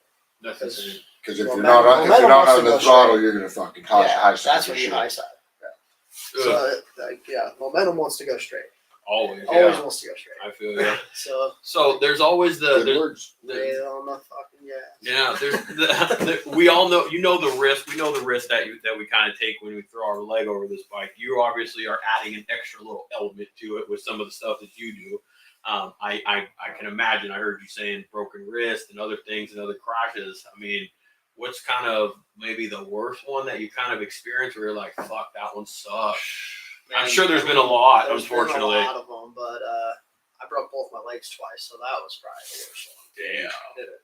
Not only once, I went and fouled myself up again and did it twice. Just landed too hard or fucking what? I mean, what? Yeah, the first time I didn't even come off the bike. I just came up short, bam, and just broke both my ankles. Fuck, man. And it wasn't that bad, no surgery or anything like that, but it's 3 months in a wheelchair.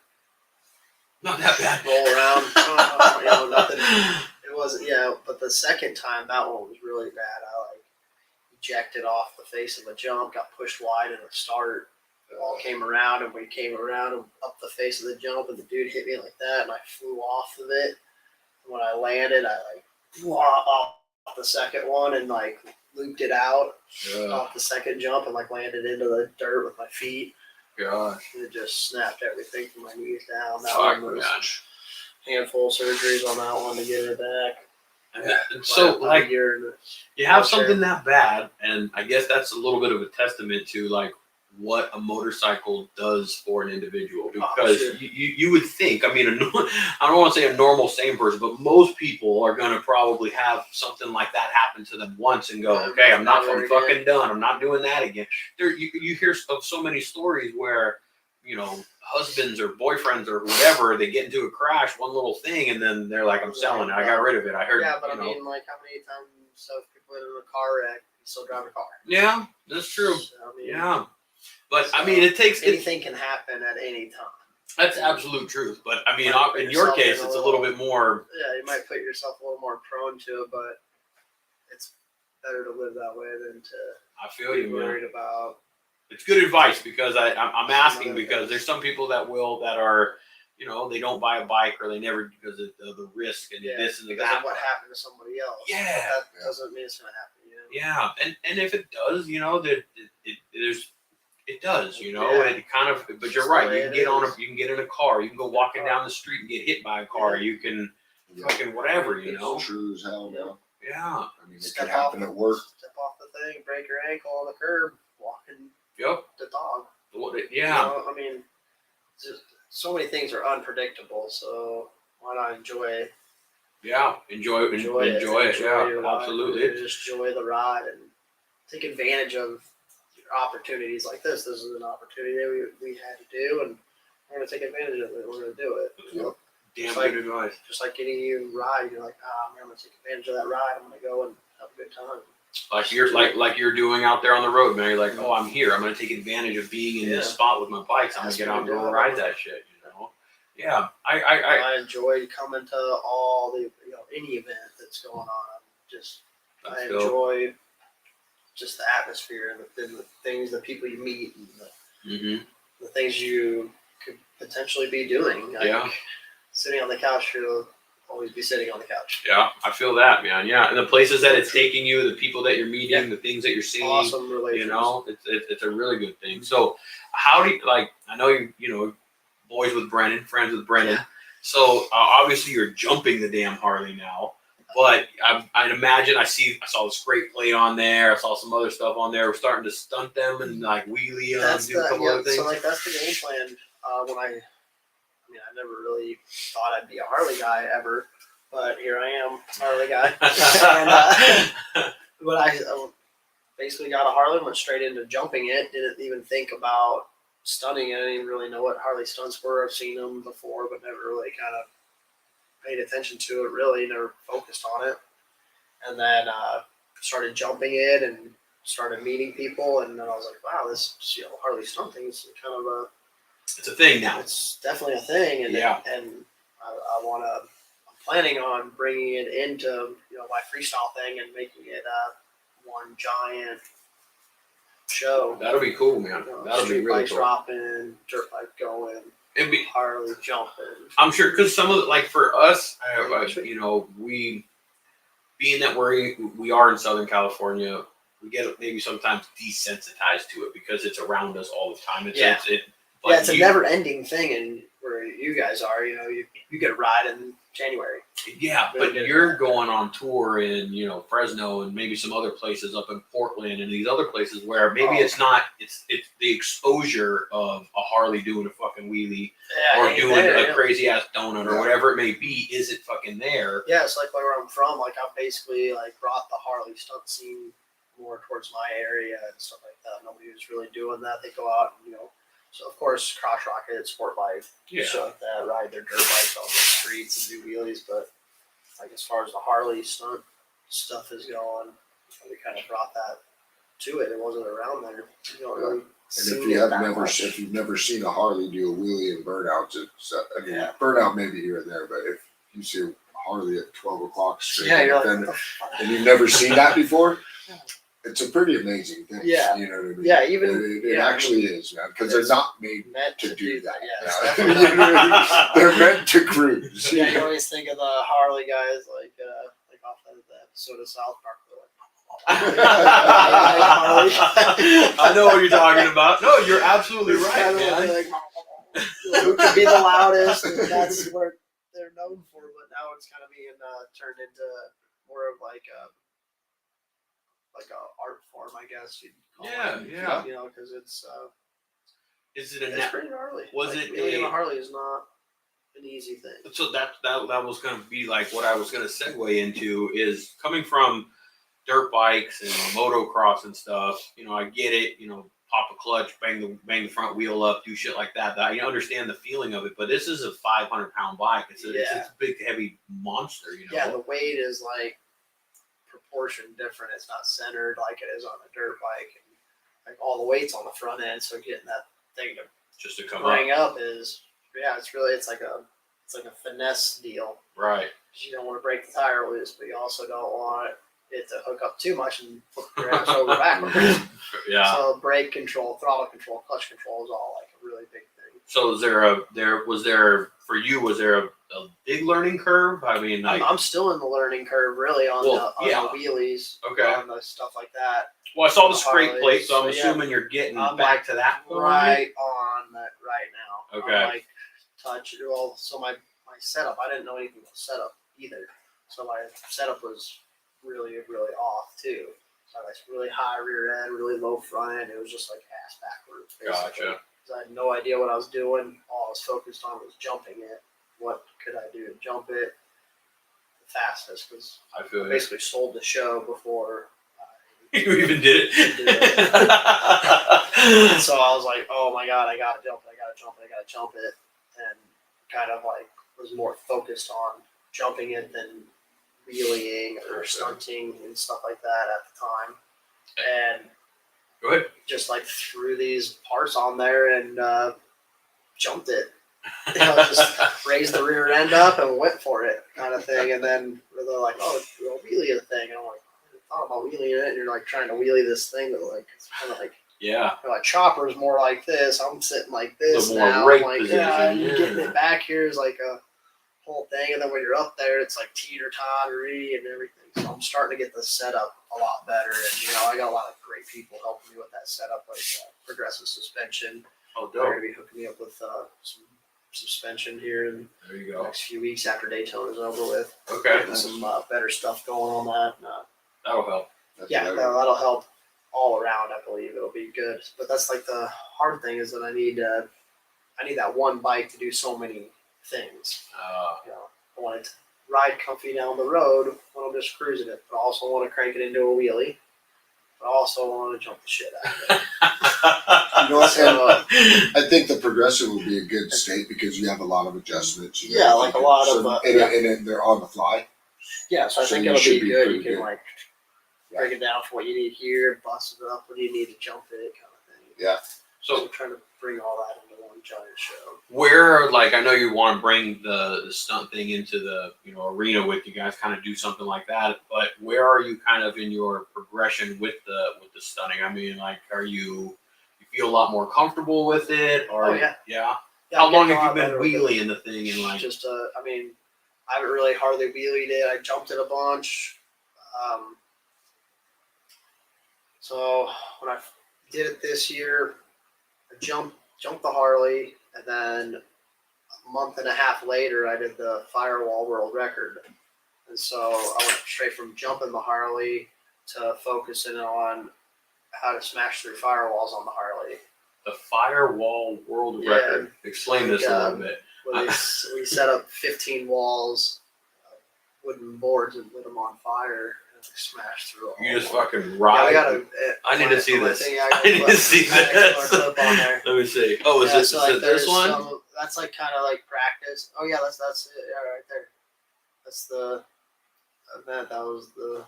So you're just staring at a fucking wall of fire, man, and Yeah, you it was just like a tunnel of fire, like wooden board tunnel of fire. look at that shit, man. I'm sure you're feeling that heat too. Yeah, I Even sitting where you're sitting. when I did a couple of practice runs, not that many, I did like 4 walls. I'm like, yeah, this is gonna work out great. Oh shit! Look at you, man. And Just I, fuck. yeah, so we shut down the city street in my hometown, and This is in your hometown this is here? my hometown in Iowa. Yeah, this is at that bike night. Bikes on 100 block for Edwards Motorsports that we do. So that was like our grand finale of the Can we year. do that at our bike night? Fuck, Can you ride through man. some firewalls? Yeah. Fuck, I'm gonna call Scrub to do this shit, man. Record on that one, yeah. So what was the record then? It was 13. 13. Vicky Golden did 13. Shoot. Wow. Like 6 years ago, maybe. This is a radio thing you were talking So about. yeah, you were that doing. was the radio deal that I was on. 89.7 The River is a local radio station that we did, and Look at that was that. kind of like that was practice. That was like the one. I just set up like 2, 3 walls. I think 4 is the most I did before I went and did the record. What does it feel like when you're plowing through this thing? I mean, you feel the impact. Oh, you yeah, got. yeah. I mean, you're. This smash is pretty hard. Where are you taking most of? I mean, obviously the bike is taking some of it, but So there's 4 boards down to every wall, and like one board would go across like the forks, one would go across the headlight, one would go across like my hands and stuff, and I had like bark busters on there, and then the other one would go across my head. fuck. Like every one of them, you duck down into it and take it like across here. The bike would take some, and then I would take some. You just take it. Fuck, man. Gnarly. And during practice, it was like, oh, sweet, it was great. It wasn't even that bad because I'm only doing like 1 or 2. And like the flame isn't like, you can see like that flame is like Not the same as the one that you were doing. Yeah. weak compared to when it was. Yeah, this one was like, Like- yeah, full on pyro like, here. We soaked those boards. We had, it was, I don't even know how many boards it was. Like 200 boards.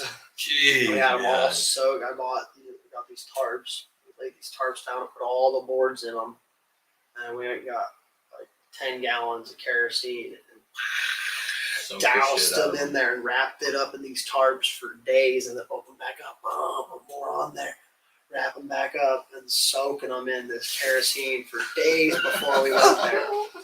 And then the pyro guys they put all like they're like, oh, you want fireworks and stuff? I was like, yeah, throw fireworks in there, thinking not that it was gonna be like that, but those fireworks made like that much more smoke in the event than the flame itself, you know.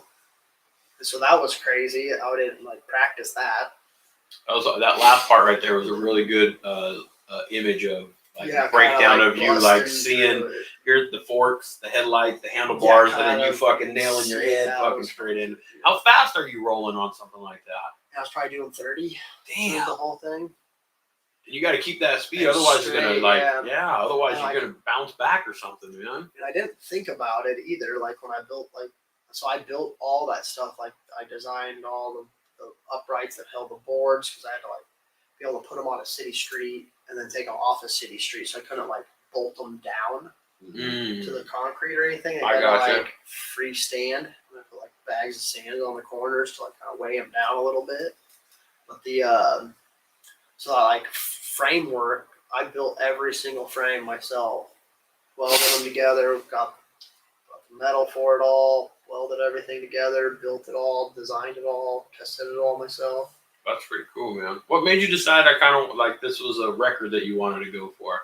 I watched the Vicky Golden one when she did that during the Evil Knievel thing. I can't remember how, like 6 years ago or something like that. But I watched that, and right when she did it, I was like, I can do that. I'm sure everybody that watched it said the exact same thing. But I was just like, of course, sitting on the couch, had a beer, got that. I can totally do that. And then we were sitting there bullshitting about what to do at the bike night for the finale, and I said that was something that I think I could do. That's pretty cool. And You have to call like Guinness, bro. You have to call the record people or something like that to like. Does someone have to be on hand, or how does that no, work? because we have footage of it. And Oh, I everything, gotcha. so it's- Okay. Yeah. That's I mean, if we cool. wanted to go to Guinness, but I mean, Guinness is kind of old, I guess. I guess Like, so, yeah. But they're the standard, I guess. I don't know. I don't really- I don't fucking know. I mean, I remember Guinness World Records in the back of the day, man. I geek out on a little bit. I'm like, yeah. they'd have like tallest dude. They have fucking records the for craziest everything thing. in there. So Yeah. like, I hit them up for this because I wanted to. I was like, oh, well, I'm gonna go Guinness, blah blah blah blah. Hit them up, and nobody else has ever done Guinness with them because I told them what I was doing, what I was gonna be, how it was gonna be done, all this stuff, and they like, oh, we don't have anything. So basically, if I did one, that would be the Guinness. But you could like look up, like people have been doing this for a long time. I feel you. You know, like a lot of, obviously it's up to 15 now, so somebody started at one. Yeah, you know, back in the day they were like trying, you know, like 7 and stuff like that. People were like, it was like a big thing back in the course, evil yeah. days, you know. Gotta start somewhere, That's right? kind of how I like evolved, and then I was like, oh, you know, I think it'd be a good kind of like grand finale to the year and to like what we're. And I imagine doing it in your about hometown a little bit, have a little bit of have a it was nice awesome. you know feeling aura to it and shit, you know. Yeah, we like that whole Bikes on the 100 block is like really like a local thing. Good buddy Bobby Edwards, he runs the shop there and puts it all on. And, you know, it costs him a great deal to put every one of them on. You know, I think it's like 20 grand or something like that to put Damn. each one of the events on, and he does it every single month. Wow. Yep. Yeah, it shuts down the city streets, brings a band, like a stage in, little bands going playing, and I'm doing stuff like this. That's really cool. We do That is freestyle cool, down man. there. We did the Harley. That's where the That's Harley real jump cool. originated from. You know, like, and it's all locally based. Like none of that would have happened if I wasn't a local rider willing to do it. It wouldn't even have been a thought. Does hometown fucking know, you know, scrub for this? Like, or when you go back yeah. home, you're kind of a celebrity a little bit back home in that sense. They see you out. I mean, I can imagine they see you out on tour. They see you on arenas. They see you hitting fucking Harley jumps. You know, I'd imagine you have a little bit of notoriety. I guess. Back home. There's a lot of people that recognize me and That's dope, stuff like that. We got a good like motocross community that, you know, a lot of racers and track in my hometown that they race at and stuff that I go out still to ride and shit like that during my downtime. I Whenever feel I'm in town, I go and ride with all those guys, or I'll go to the local buddies that have like just private tracks and shit like that in their yards with rides with their kids and stuff like that. I do that stuff That's still cool. to this day. So That's cool, that's stuff man. that I still enjoy to do. So I'm sure the kids really dig it too. yeah, and it's kind of like that's basically showing them like this is where I started too. Just in the Right. backyard with like not even nowhere near bikes that they have now. I mean, like these kids are got like 6 bikes, all 50, 60, A little 2 bit of of each everything, one of yeah. them nowadays. Back in the day, you got one bike and you better keep that thing in one piece. Yeah, pretty much. Because if it That's was what broken, was. you're sitting there ain't no Yeah. nothing. Mowing yards for 2 weeks, pay Yeah. for the Yeah. park. Whatever, pouring concrete. Yep. Pouring concrete. Yeah, it's definitely a little bit different nowadays in that sense. I myself, we were talking about earlier, grew up where it was like you only had one bike or you only had this. I'm 40 years old now. I'm a little bit more established, so I can have an extra bike in the garage now. I've worked my ass off to get to that point. But yeah, you're right. Nowadays, there's kids, there's kids that don't understand how hard it was. Having one bike, you got to put it together, burn the clutch out of it. You're out there, you're rubbing plates down, trying to salvage it because you ain't got $60 to go buy new plates. That's the type of stuff though that not that kids days that they have 4 or 5 bikes, they're not any less or anything, but it's going through that type of shit when you're a younger rider that I don't know, builds the calluses off a little bit. Kind of a little more brunt to it. Yeah, and it's good to have that. It's good to have those roots and stuff. I was the same way, man. I didn't have. Yeah, man, go for it. Well, the difference is You go right out here. difference is we could fix our bike on the trail and those kids can't. You know what I mean? Most of the time. Yeah, that is true. I went to That's a little different. It's different. It's different in that sense. They got mom and dad and stuff, and it's because we live in a different world now. And not to say that mom and dad probably didn't work their ass off to get there either. No, but I guess now you're myself. You can probably attest to this, myself included. We always want better for our kids, than we had. You don't want your kids to deal with the same struggles, that you did. But I also recognize that I need my kids to struggle a little bit. I need them to have some sort of like, hey, you need to feel what this feels like so that you don't want that or you do want that. My whenever dad it may actually be. told me when they were at a young age, your kids need to see like a struggle every once in a while for themselves. You know what I mean? Don't give them everything. They need to work for it, and it's true. My son, he bought his first truck for my pops, and me and my pops talked about it, and it was like, hey, we're gonna sell him this truck. Yeah.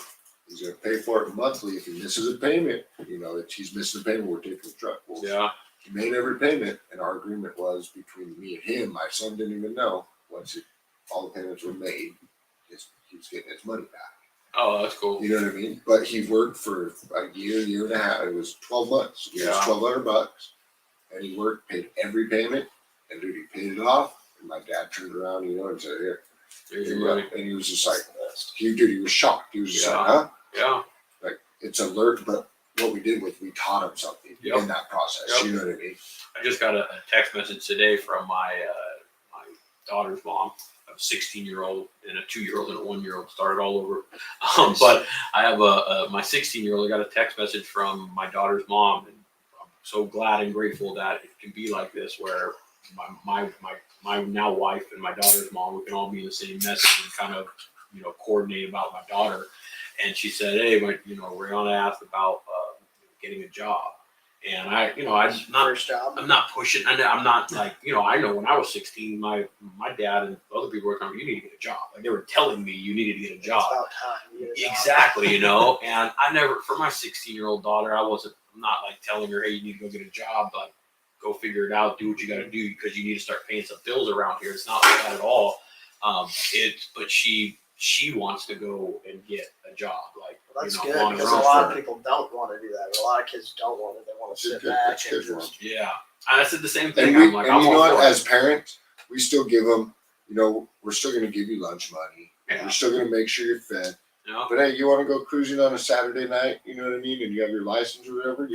Yeah, You better have put gas 20 money. bucks You in know what I that mean? thing, yeah. I'll give you gas money to get to school. $20 and don't back. get you nowhere Yeah, anymore, man. I'll give you gas money to get to school and work and everything, but you gotta, you have to use your own money at certain times. Yeah. And it's good for them. Yeah. It's good for them. And It's not, good that you want to. it's no knock to kids nowadays that have the 4 dirt bikes or the 3 dirt bikes or anything, you know. No, it's because of guys like me that grew up with only one Mm-hmm. that want to see their kids have 4 because that's what they want. Absolutely, They're yeah. like, oh, man, I always wanted 2 of them. 2 bikes, and my kid is never going to go without an extra bike. If his Yeah. bike's down, he'll have another one to ride. Yep. He ain't going to be like that. It's just the way it always is.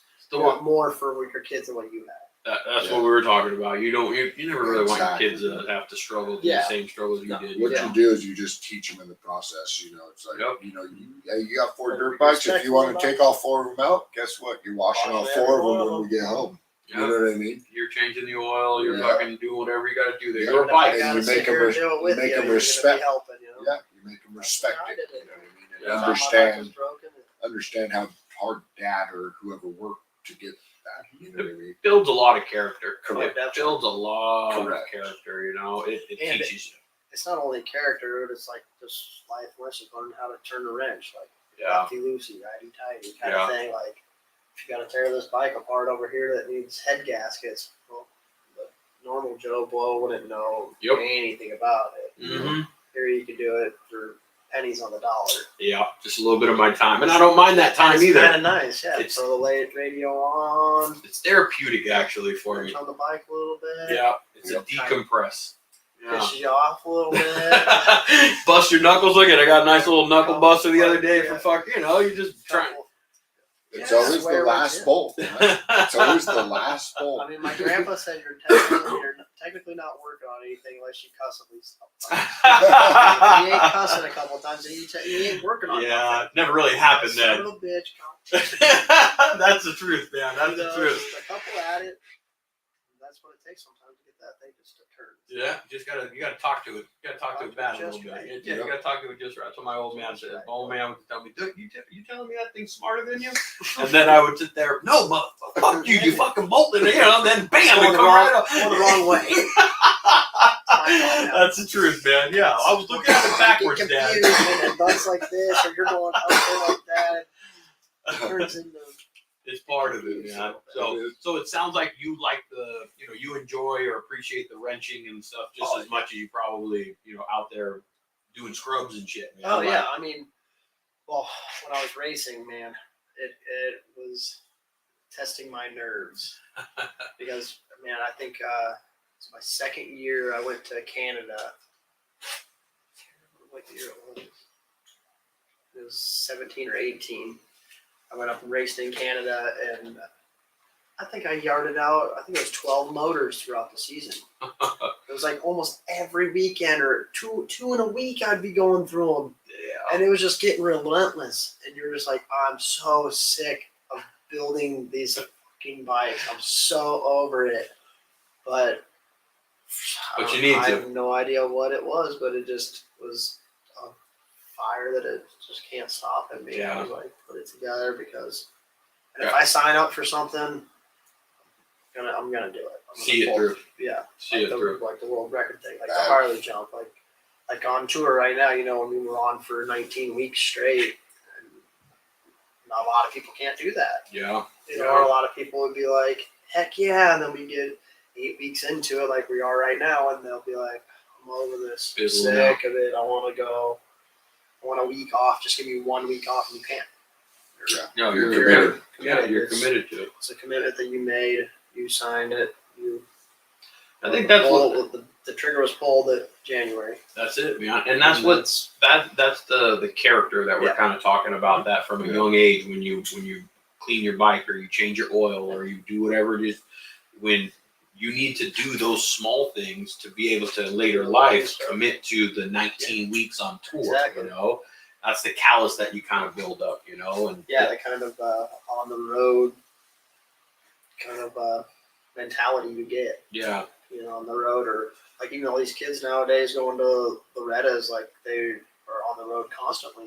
Mm-hmm. And that's kind of like that same like builder, like you're gonna see it through. They're not gonna be like, oh, I'm over this. And you're like, nope, we're going racing. It's raining. You're racing. Because at that point, the parents and everyone's so invested. It's like you can't just pull out. You know, Mm-hmm. it's like, sorry, dude. Like, no, we can't, dude. Yeah, there's no. It's So we're financially invested. Yeah, into there this, is no other let alone route, you know what I mean? Yeah, but then sometimes you get them parents that are just like, man, I remember seeing them. They just get so overwhelmed with the racing that it just makes you not even want to ride watching them holler at their kid. Yeah. You're like, dude, let I him. was just gonna say that. I think He's it's 7 years old. Yeah. Let him just fucking ride. Yeah, and he's already killing it. Yeah. He's like, stop busting his You're like, balls. he tipped over in a corner once. Why are you That- chopping at him? That's for? what pushes the kids out of the sport. Mm-hmm. Because Yeah, they don't grow have to fun. hate it. They grow to hate Grow it. to And hate it. they hate it because their parents just have instilled this negative Yeah, you have aspect to to that sport for it. You know what I You mean? have to And win, it's or just you ain't doing it they're right. done. You know? That's the parent living vicariously through the kids. That's You know, unfortunately like, I wanted to be at this level and I didn't make it to that level, but I'm gonna give you all the tools you need to get You to better that. make it. And- Yeah, Because you're having what I didn't have. yeah, And that's If the I hardest had part this, for I the would- parent. Yeah. yeah. Because the parent just puts so much invested and then they see that their kid doesn't like it or isn't having fun and they're just like, Yeah, that. I've already just invested this. Well, hey, you should have made sure he was having And fun. not first, you know everybody what I mean? is gonna be a dirt biker like No. you want. You know, like Or sometimes the Anything, kid wants to baseball, be football, a anything. musician.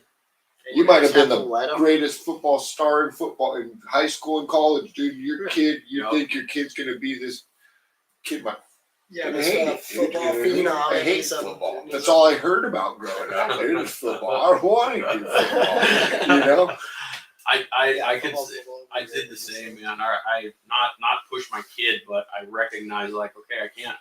I with my oldest daughter, I was a sport guy when I played baseball. You know, I played a lot of baseball from young age all the way through high school, and it was like my dad. It was mine and my dad's thing, you know. And I wanted that so bad for my daughter, you know. Like so, I as soon as she could, 4 or 5 years old, whatever it was, got her out there to play t-ball, softball, whatever it is they do. And she, you know, she went through the season, did the thing and stuff like that. And she's like, Dad, I don't want to play. And it, you know, it like killed me. I'm like, oh, like I want to be the softball coach dad. Like I want, that's kind of what I wanted, you know. I wanted to be like, I wanted to do like what my dad did The for moto me. dad. You know, I want to be that. And she's like, I don't really like it too much. I don't like. So I'm like, okay, let's get you to do something, you know. And so the next year we tried soccer. She did soccer, and she was like, I don't really like that either. And I'm like, what do we got? We got to find. I was thinking, like in my mind, I was like, we got to find something. And really, when it came down to it, now you know, looking back on it, she's now 16 years old, and no, I didn't have to find something for her. I just had to let her find what she wants. And you know what? Like, Just be there. yeah, I signed. Yeah. We got her into like Girl Scouts, and they go out and they like help, and they get their badges, and they do all that type of stuff. And I never envisioned my kid doing anything like that. But then looking back on it, that's my daughter. She's that type of person. She's a compassionate person. She's a That's a great thing to be. And there's not enough of that in the world. yeah. So I'm like, you know what? As much as I wanted my kid to play softball, as much as I wanted to be that coach of a dad or whatever it was, I didn't get that opportunity. But that doesn't mean I got to force it on my kid. You know, now I'm looking at my kid going, damn, you are a damn good kid. I know I wasn't. I know I damn sure wasn't a good kid, man. How did I get so lucky with you type shit? Yeah. And it's not a brag. It's not anything. But now looking back on it, it was let my kid be herself. And you know, recognizing she's an artsy person. She likes to draw. She's into like, you know, crafts and stuff like that. She can get down like that. I have zero talent in that. I can't draw a stick figure for shit. You know what I'm saying? Write my name. That's what I'm saying. So, that's what it is, man. Let your kids kind of be the kids that they're gonna be. Let them find themselves. Yeah, man. It's a trip. I got the 2-year-old and the 1-year-old, and you would think that they're close to raising in the same house. They're fucking night and day of kids, man. They're nothing like. I mean, they are, but One screams, one's fucking happy, one talks a lot, the other one doesn't talk as much. It's just they're kids. They're all different. Personality. Yep. And let them be what they are. Don't. I guess you kids. No kids. None. Yeah, no. Solo. Yeah, I'd imagine being on tour, doing things like that. It might make it a little Yeah, it's rough tough. and stuff I know. like that. Yeah. Some of my other buddies have kids and stuff like that, and they're just kind of like this. Kind of suck. Those are the guys that like to fly in because they don't want Of course, yeah. be messing around with that. They want to fly in, do their show. Understood. Get back yeah, home. and if you're a family guy, if you're a family man, then yeah, that's the way that you need to approach it. You know, that's great. Yeah, and you're just not envious. Yeah, you're not in that scenario. You're able to go and Well, for you, I mean, it's an experience too. I mean, you know, being single, like you said, no kids, no nothing. Yeah. I'd be on the road. Yeah. Why I mean, not? like, why not? No What commitment back at home, no nothing to worry about. Go enjoy life, dude. Might as See well. different shit. Hell, you might not even. You might move somewhere else at the end of Exactly. this. You Might know find what I a new mean? home. You might find a new home, man. Really. You know, yeah. You So know? there's so many. That's what I mean by like taking advantage of your opportunities. You might find a wife. You know what I mean? Yeah. Doing And that, something like this, that might you know? change. You never know. You Sometimes, never know. like obviously, life's some crazy people like in- that, man. Yeah. Obviously, really chicks is, yeah. in Iowa don't like California-looking dudes. I could have swore you shredded some waves, bro. No, man, I've never really been in the ocean. Me neither. No? It kind of scares me a little bit. The ocean does. I It's a like big drinking. motherfucker, I like man. drinking beer on the sand though. Yeah, playing like horseshoes. hanging out on the beach, looking at the ocean, all that stuff. Get your toes wet, I'm man. cool with it. Yeah, I'm throwing rocking at it. So I gotta ask, when did the dread start, man? How long you been rocking them? Man, these are probably they're over 10 years in. Wow. They're probably I think they're 12 years now. Wow. Did you just decide or just kind of happened and then you're like, I'm going with this. I'm rolling So with it. it's funny because my grandma, she should have known better to talk this way in front of me. I like where this is going already. I was gauging my ears out at the time, and she was making fun of me because of my gauged ears. She was like, "You should grow those dreadlocky things, and put them through your ear holes," and chuckling about it. And that like planted a little seed in my head. And so I'm like, next thing you know, I'm on there checking out how to grow them. White people didn't even have them. I don't even know if it's a thing. I didn't even come from Iowa. Oh, shit. Next thing I know, I'm like, oh, okay, I'm gonna do this. I'm gonna do it. And then I put them in, and I showed my grandma, and she was like, "What the fuck?" Your fault, Grandma. I was like, "Well, you're the one that told me. Remember?" She was like, "I was joking." I like grandma already. Sorry, but you shouldn't be joking around me. How do you think I got this? That's where you're. That's at where now. that commitment comes in, huh? Yeah, and then it like started in like the first. I mean, like the first 3 years of dreadlocks is not a fun time. They're going everywhere, and you look like absolute dog shit. And all my buddies are like, just throw in the towel, like get rid of them, cut them, just be done with them. I'm like, no. When they're hanging out of my helmet and looking sick, you all are gonna be like, damn. And here we are. And here we are now. They're just hanging out the back, and it's the best. It's the best accessory because Look at there it is. Yeah. Look at that shit. Look at that. That's I think- fucking dope. I It think fits. Jack has the best fun with it because he'll be out there taking pictures. Like, oh, what's up with that? He's like, yeah, that's my daughter. And pretend like I'm some chick out there riding. They're like, oh my god, that shit's shredding. Yeah, that chick is shredding. Where's I want to look up one of the other riders actually. What's one of the other guys? Dean Pate. DEAN. Yeah. Dean _ Pate. PATE or PATE. this one right here. FMX. Yep. That's Dean. That's the dude that he's been cranking. He went to World Finals with me this year. We've been on the road for the last couple of years together. And that's his house in Paso Robles. They're just, Just car 2 driving hours. by naturally, just. Just a couple hours up the road from here. This is the guy that's doing the flips for out there. Look at that shit. Yep. Look at that. Damn. So yeah, he's the flip rider on the tour right now. Actually, he goes. Look at that shit. Wow. in about 6 weeks, he leaves for Abu Dhabi and Crazy.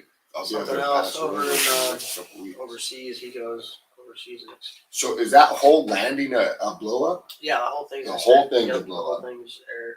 Yep, it takes 3 blowers and it airs up, and you can roll it up almost as small. I mean, smaller than this table. Really? Sitting right now. They're That's probably pretty pretty heavy, I'd Height, imagine. lengthwise. That one's about 1,400 pounds or so, Yeah, 1,200 pounds.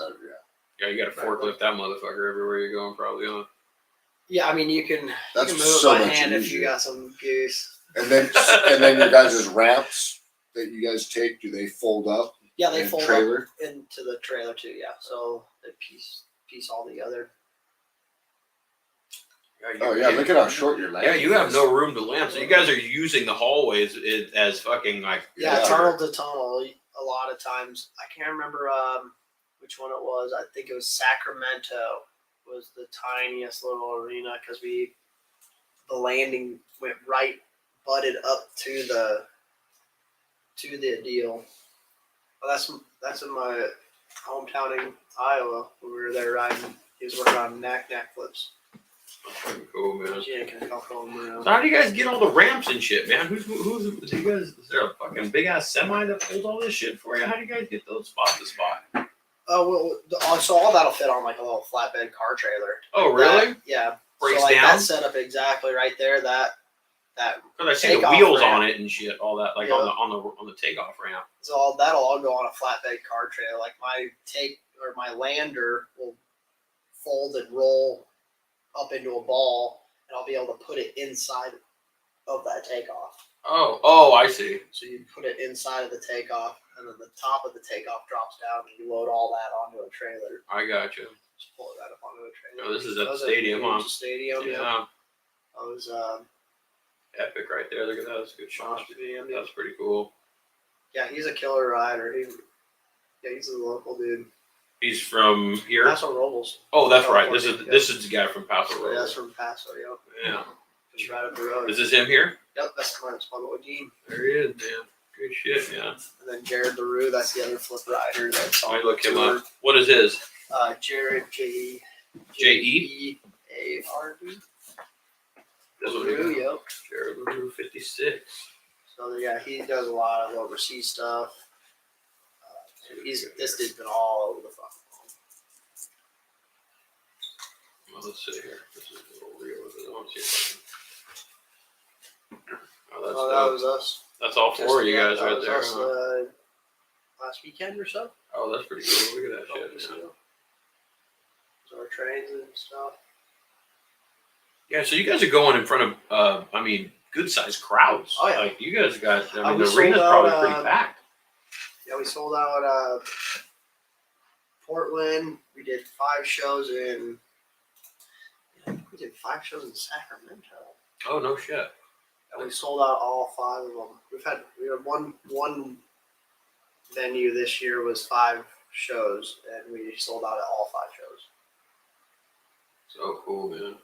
And those are like that's overseas. That's Jared overseas, and like some. He does so many things. That's pretty cool, man. I mean, I Like give him and Dean are going overseas to Europe in a couple of weeks. obviously it. You know, you guys make it look easy. You know, I when we see it on something like this, man, where you're just launching off a ramp, and I mean, look at a backflip looks effortless to you guys. Yeah. I mean, You kind of was like, oh, I could do that. yeah, throwing. I mean, you're holding onto the bike with one hand. You're fucking. I mean, it looks like, but this is years of practice Yeah. and time and It's a seat lot. time and like this is a lot of I'm grind. in the That process right now of learning how to backflip, and you ready for you. That's the I'm next gonna- level. Yep, I'm pulling. I'm hopefully The Harley. Down the road. Let's get the dirt bike. Let's focus on one thing at a time. I feel you. Let's focus on the dirt bike first. Let's get that thing around. The plus side is there is foam pits now and stuff for you. Yeah, I was gonna So- ask, how do you practice that? You got to do a foam Well, pit or up till- something, yeah. I mean, the flip is like the only thing I've ever went to the foam pit for. I've been in the foam pit twice. The first one was a great experience. I had a great time. My second one, which was just a few weeks ago, we went from we had a show in Oklahoma, Oklahoma City, and Kenny Bartram lives right there in Stillwater, and he has a foam pit and stuff. So we went out at his house, spent a couple of days out there riding. So We were working on some flips, man. I made it 2 jumps into the foam pit and destroyed myself. yeah, although foam, I'm sure there's still a decent landing, like a decent hard landing that you're. I mean, you're coming to a straight stop. Yeah. Because like a lot of people don't understand. Like you're like, oh yeah, you're landing in foam, but you're also like moving. You're jumping in the air like this, and you're having forward momentum. You're falling to a dead stop. Yeah. And so that like impact, whether you make it or not, just that impact from moving to nothing is like hard on your body. You like eat the bike. Absolutely. Yeah. Then Makes if you sense. try and yank a flip and you're upside down, You're landing and upside down. you land upside down in the pit.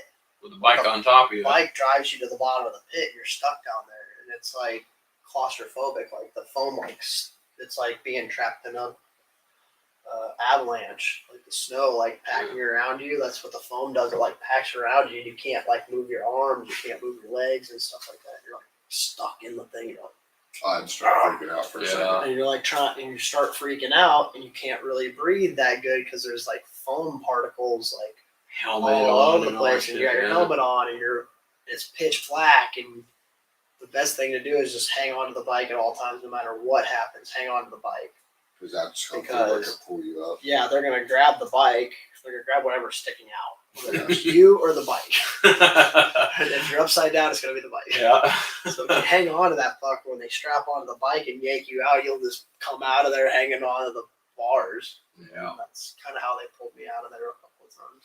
So where are you at on the progression of the flip then? Where In a couple of weeks, we'll be going back towards my area, like Lincoln, Des Moines is on the West Tour for some reason, but it is like Des Moines is only 100 miles from my hometown, Des Moines, Iowa, okay. and that's on the West Tour for some reason. But when we go back there, all my ramps are all back there, and I'm gonna Try and do it there. cork it there. Man. That's Tag. the game plan. Just to Post it and tag us, go and, bro. go and pull one around there. If I get it around and get a Yeah. good couple, I might be able to take a couple of shows off the tail end of the year when Dean splits off and stuff. So That would be pretty that's cool. the ultimate Yeah. goal is to It's pull it progression, off man. and get it. Yeah, I Yeah. feel like I'm there. I feel like I've done my time in the pit. And I'm coming around. That's the thing is I'm coming around every single time. I just landed in the pit, all weird on the bike. I'm like, Mhm. So bent my ankle weird. I don't think I've ever talked to anybody that's really like done a backflip in that sense. So when you launch off the fucking ramp, are you just is it straight up just yank fucking back and throw your weight back? not. No. That is like the worst thing to do. Probably is fucking like yank with your arms. Okay. So like when you're coming up the face of it, like Because when you're coming up the face, you got that preload that's fucking like you don't jam. like yank with your arms. You like Kind of fall back. sit into it. Oh, like I gotcha. You're Or your sitting left into back. a chair. Yeah, like you're sitting into a chair. That's kind of how you do it. Almost So your like you're arms going are- through like a whoop-de-doo or Yeah, something. your like arms are setting more back. locked, and you like drop back into it, and that like bam will force the rear end out from underneath you yeah. into like a Oh, so flick off like the lip, off off the face, the off face. the face. Yeah, off the if you're face. coming You're off kind the of face throwing and the then trying back to do end. anything, Yeah, I you're see. so screwed. Yeah, because there's nothing there for you to fucking Yeah. kick off So like anymore. right when you're coming up the thing, you want the bang to flick out right at the top of the ramp, and that's Yeah. what starts it coming Gotcha. around. And it'll naturally, like once you flick it, it'll just naturally come around. Just momentum Yeah. is what'll take you that way. It'll just. What was it like the very first time you're like hitting the ramp? You're like, I'm gonna foam pit or I- not? So my first one, I didn't go to the foam pit. I thought I was like, oh, I'm just gonna set it up and go to my air. You're a my G land, dog. and I yanked it, and I just went with what I thought, which was yank with my arms, and that was exactly the wrong thing to do. And I got upside down and stalled like that, Ugh. and boom, landed on the thing. Ugh. Fucked myself up. I'd imagine so, man. Fuck, dude. And I was like, damn. All right, I'm trying that. And then I tapered it back, and I was like, we'll start with the BMX bike. With BMX bike. There you Figure go. that out. Okay. Boom. Busting them around. No problem. Pit bike. Boom. Got them around. Did a bunch of pit bike flips. No Okay. problem. Riding out of them. Crashed a couple times. Handful of times, but nothing And major. this is on dirt. To Or my foot? bag. It was to my Okay, airbag. So I could land it but, and ride out of it. Yeah, you're riding out Yeah, of it. so I'm like landing it to Okay. wheels, riding out of it, bicycle and pit bike. Okay. And then I went to the foam pit, jumped like probably 20 times into there, brought every one of them around. I went straight to the foam pit, did my first one, came right around on my big bike, landed it perfectly into the foam pit, and looked up at my buddy like, I can't believe that. Like, for real? Yeah. Where's the ramp? Did that just happen? Like, I was like mind blown that it just came around. So, like, I've done 9,000 of them. Damn. I haven't pulled one to the landing yet. All the way riding it all the way the fuck down. Yeah, it's got to be a gut wrenching feeling for me. I'm just listening to you going, yeah, you just fucking kind of sit on the bike, and I'm like fucking thinking, yeah, you like still got to fucking find like you're like you don't know probably where you're at for a minute. No, like you yeah, like you're blind. your orientation is probably all fucked up. Like you're facing upside down and backwards for a minute, for a second, and then I mean I've like you said. I've seen them do it. I know we're watching your buddies here do it, and it looks like so fucking easy. But if you watch them do it like in slow mo, there's obviously there's a technique. But when you come back around, well, the most important part to it is landing the motherfucker. I would assume. Yeah, and you gotta you gotta come back around. I'm assuming and find your landing and find where am I? Not long and hope not short. Yeah, it's fucking. It's Dean just actually took a gnarly digger. Last weekend was in Portland. Yeah, he did a Indy flip.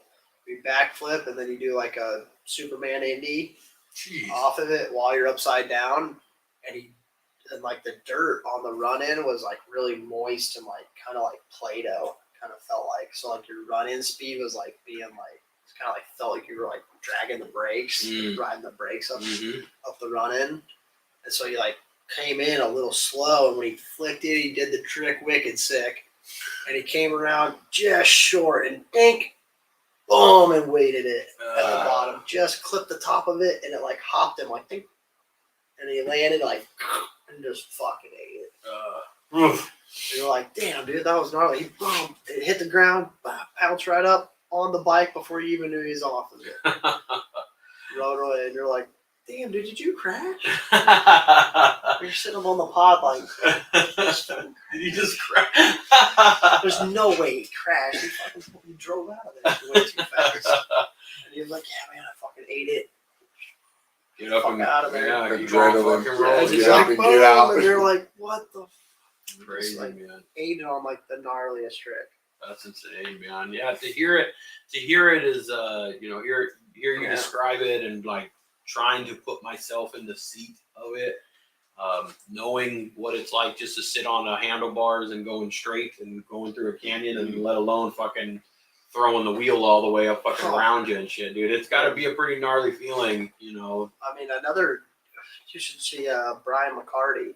Man, that dude. Is he on here? McNarls. He's one of them. He rides for McNarls. Yeah. Is it MC? MC. N? MCG. I can't remember. McNarls. Would it be G in? McNarls. MCG. G in. MC Mc. Oh, I see MCG. Right there it is. This dude. So like that second clip right there, there, that was just shot in the hills just the other day. He flipped this thing. Oh, that's a fucking gnarly out in the hills. This dude's. He doesn't get McNarls for a reason. He goes the biggest backflip at like 250 feet or something like that. Wow, gap, and he flipped it. Like this he's gnarly. He goes for it. Yeah, he's killer rider.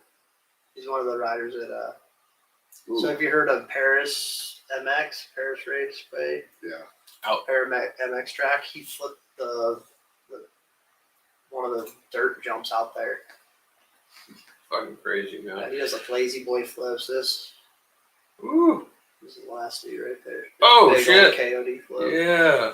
Damn. He gets crazy. I mean, there is talent and skill that goes in this, but there's also just some natural ability, like natural coordination, balance. You kind of have to possess some of that shit in this, man. It's a skill. If you just watch their feet and the way their feet move and all that on these jumps and everything. I mean, it's all.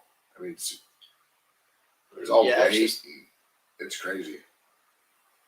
Yeah, it's like kind of like contorting a little bit, like how you're like whipping your body and like moving it. The bike, man. Your like leverage on the bike, I guess, is a lot. Even with like not only with freestyle, it's with anything like street riding, Harley riding. Everything is like leverage on the bike. You know, I was just to say some even burnouts. like you're pushing on your. Yeah, you're shifting your weight side to side, and that all has a lot to do. Yeah, like that's fucking huge gnarly, KOD. man. Look at that. Look at Back that shit. stuff. Wow. Like I've seen him touch his fender to the back of his helmet. Good. He like touches the fender to his back. He's so far back, and then yanks himself back onto it and finishes it out. Yeah, McNarls. I think that's very fitting, man. And he's out of he rides out of SoCal. He rides with Twitch and all those dudes a lot. Oh, dope. So he's he's a SoCal dude. Give him a follow for sure, he's man. awesome, man. Holder of the longest backflip, 212 feet. 212. 212, man. Wow. It's crazy. It's on the Pipe 7. If you watch that movie, it's on there. It's on his Instagram somewhere, but you have to search for it somewhere in there. He's got so much shit going on in that thing. Good for him, though, man. Yeah, he kills it. Love to see that type of shit. Good shit. You don't mess around. There's that one in Paris, the middle one, just second one right there. So this is at Paris, like just not that long ago. You can see him in the far background. He'll huck that flip and he eats it. Oh shit! Oh shit! So he first time he did, he probably cross-rutted or what? Just under-rotated it just a little bit and clipped the front wheel on the landing. Shit! Just walked away from it like nothing. Are you trying to land perfectly even, or are you trying to dip back wheel first and then down?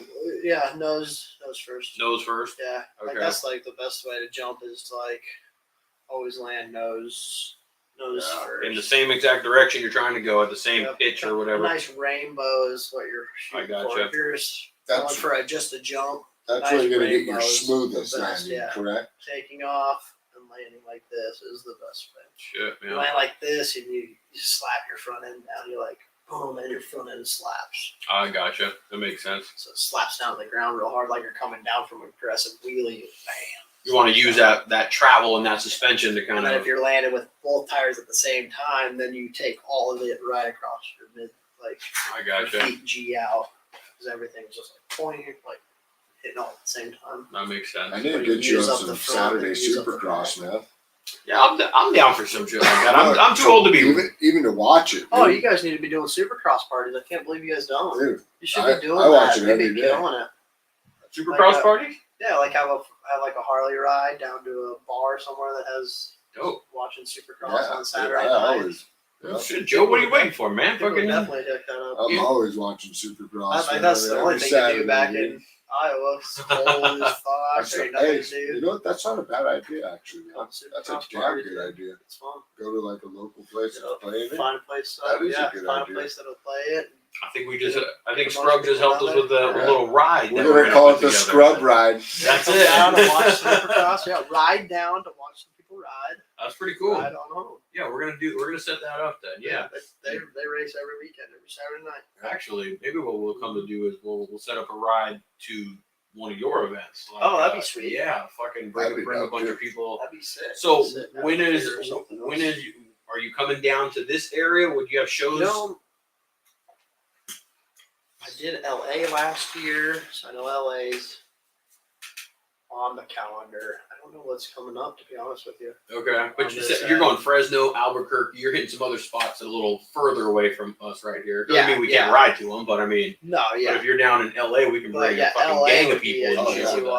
We did San Jose, LA, San Diego, Oakland. Anaheim, I think, is in there too. Those are stadium tours and stuff Okay. like that. But those, I mean, during the summer, they have like mainly stadium tours going. So Gotcha. I could be landing on one of those stadium Okay. shows. That Well, I think we're gonna try to That's set that what we up. did Then. last So year. that's actually a pretty good Yeah. idea, man. That'd be pretty cool. if I find it, yeah, I'll find something that because I know last summer I did LA stadium tour, San Jose stadium. Okay. We'll bring Brennan, bring some of those dudes. Yeah, It'd be we'll dope, do dude. the whole Fucking thing. go Yeah, watch these right. guys Oh, yeah, I get ride you dirt guys bikes some and then watch fast some Monster ones, Jam and shit, dude. Yeah, it's sick. I mean, you know, a lot of people think monster trucks are for kids and stuff like that, but Fuck no. I mean, fuck, they're doing some pretty fucking some gnarly stuff, dude. I've seen them go up on their 2 front wheels and they'll Oh. fucking like dance that thing. They'll kind of Oh, drive it walk backwards and across shit, it. dude. Yeah. It's pretty. You're like, fuck, dude. Yeah. It used to just be like I remember like way back in the day when I would watch it, early '90s or late '80s, early '90s. Well, way back in the day, they were just jumping cars and smashing them and shit. Yeah. And then it got into this freestyle thing where they're going fucking up on 2 wheels doing donuts and shit, like on just doing some gnarly. They'll like Backflips off the Connex box. Dude, they'll fucking like back it up to a fucking thing and like do a front flip crazy shit off of it, dude. It's insane what these fucking and they're high horsepower. These fucking things are Oh gnarly. yeah.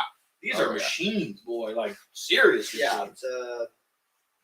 one of the drivers, Todd LeDuc, nuts. The dude is like got a few loose screws. On YouTube, he goes for a double backflip in a monster truck, Oh, and he does a 1.5 and lands on the roof, wham, in this pit of cars, and Oh walks my away God. from it. Damn. And it looks like the most violent. He's like 60 feet up in the air. And you're like, oh shit, he's gonna make it. And on the second one, he just stalls upside down and just goes smash. Oh my gosh. I You're can like, only oh, imagine. the dude's dead. You're like, he's dead. Fuck. There's no way. And he crawls out of the thing like nothing happened. Yeah, they're strapped the fuck in, and those Oh, they're it's caged crazy up. how- They're like, yeah, they're pretty. They're engineered Yeah, to oh, yeah. withstand. Like they Oh, build yeah. them to hold up to exactly that. Yeah. Worst case scenario, Yeah. they're in there. Yeah. Especially after like that Dale Earnhardt shit, like where they, Oh, yeah. like they went Everything. everything. Yeah, was with Your the head neck, strained. the head All restraints kinds and of all that stuff. Yeah. Yeah, I just saw this video of like these rally car drivers recently, and there's a camera inside of the car, Mm-hmm. and they fucking went off the road, like they show the car fucking going off the road into these trees first, and then they show the camera of them inside, and they're just like sitting there, like they're fucking just chilling, like and you're watching the video of the fucking car rolling and flipping and It's shit, like stationary. and they're just sitting there like waiting this thing out, and they're like, Wait till it comes to a okay, stop. it's done. And then I'm like, I would have been fucking freaking out, yelling, screaming, what Putting the your hands fuck? up. Yeah, they're just fucking straight chilling, like, Yeah. and it's because that they know that they feel safe in the thing, Yeah. because they know, like, okay, it's made to withstand Oh, in the you case know we they're do hurting something like that. still. Oh yeah, you're gonna hurt for They're sure. feeling Yeah, the shit. Fuck They're yeah, just a little more solid than for sure. Yeah. the test dummy on the Mhm. commercial. That's the truth, man. That's the truth. That's crazy. Well, Scotty, man, this is Scrub. I'll call you Scrub. I like Scrub a lot better, man. This has been fun, man. Yeah, it's been awesome. It's been I great. always- I want to keep going, dude. I always enjoy talking to fucking just different aspects, not just Harley people, not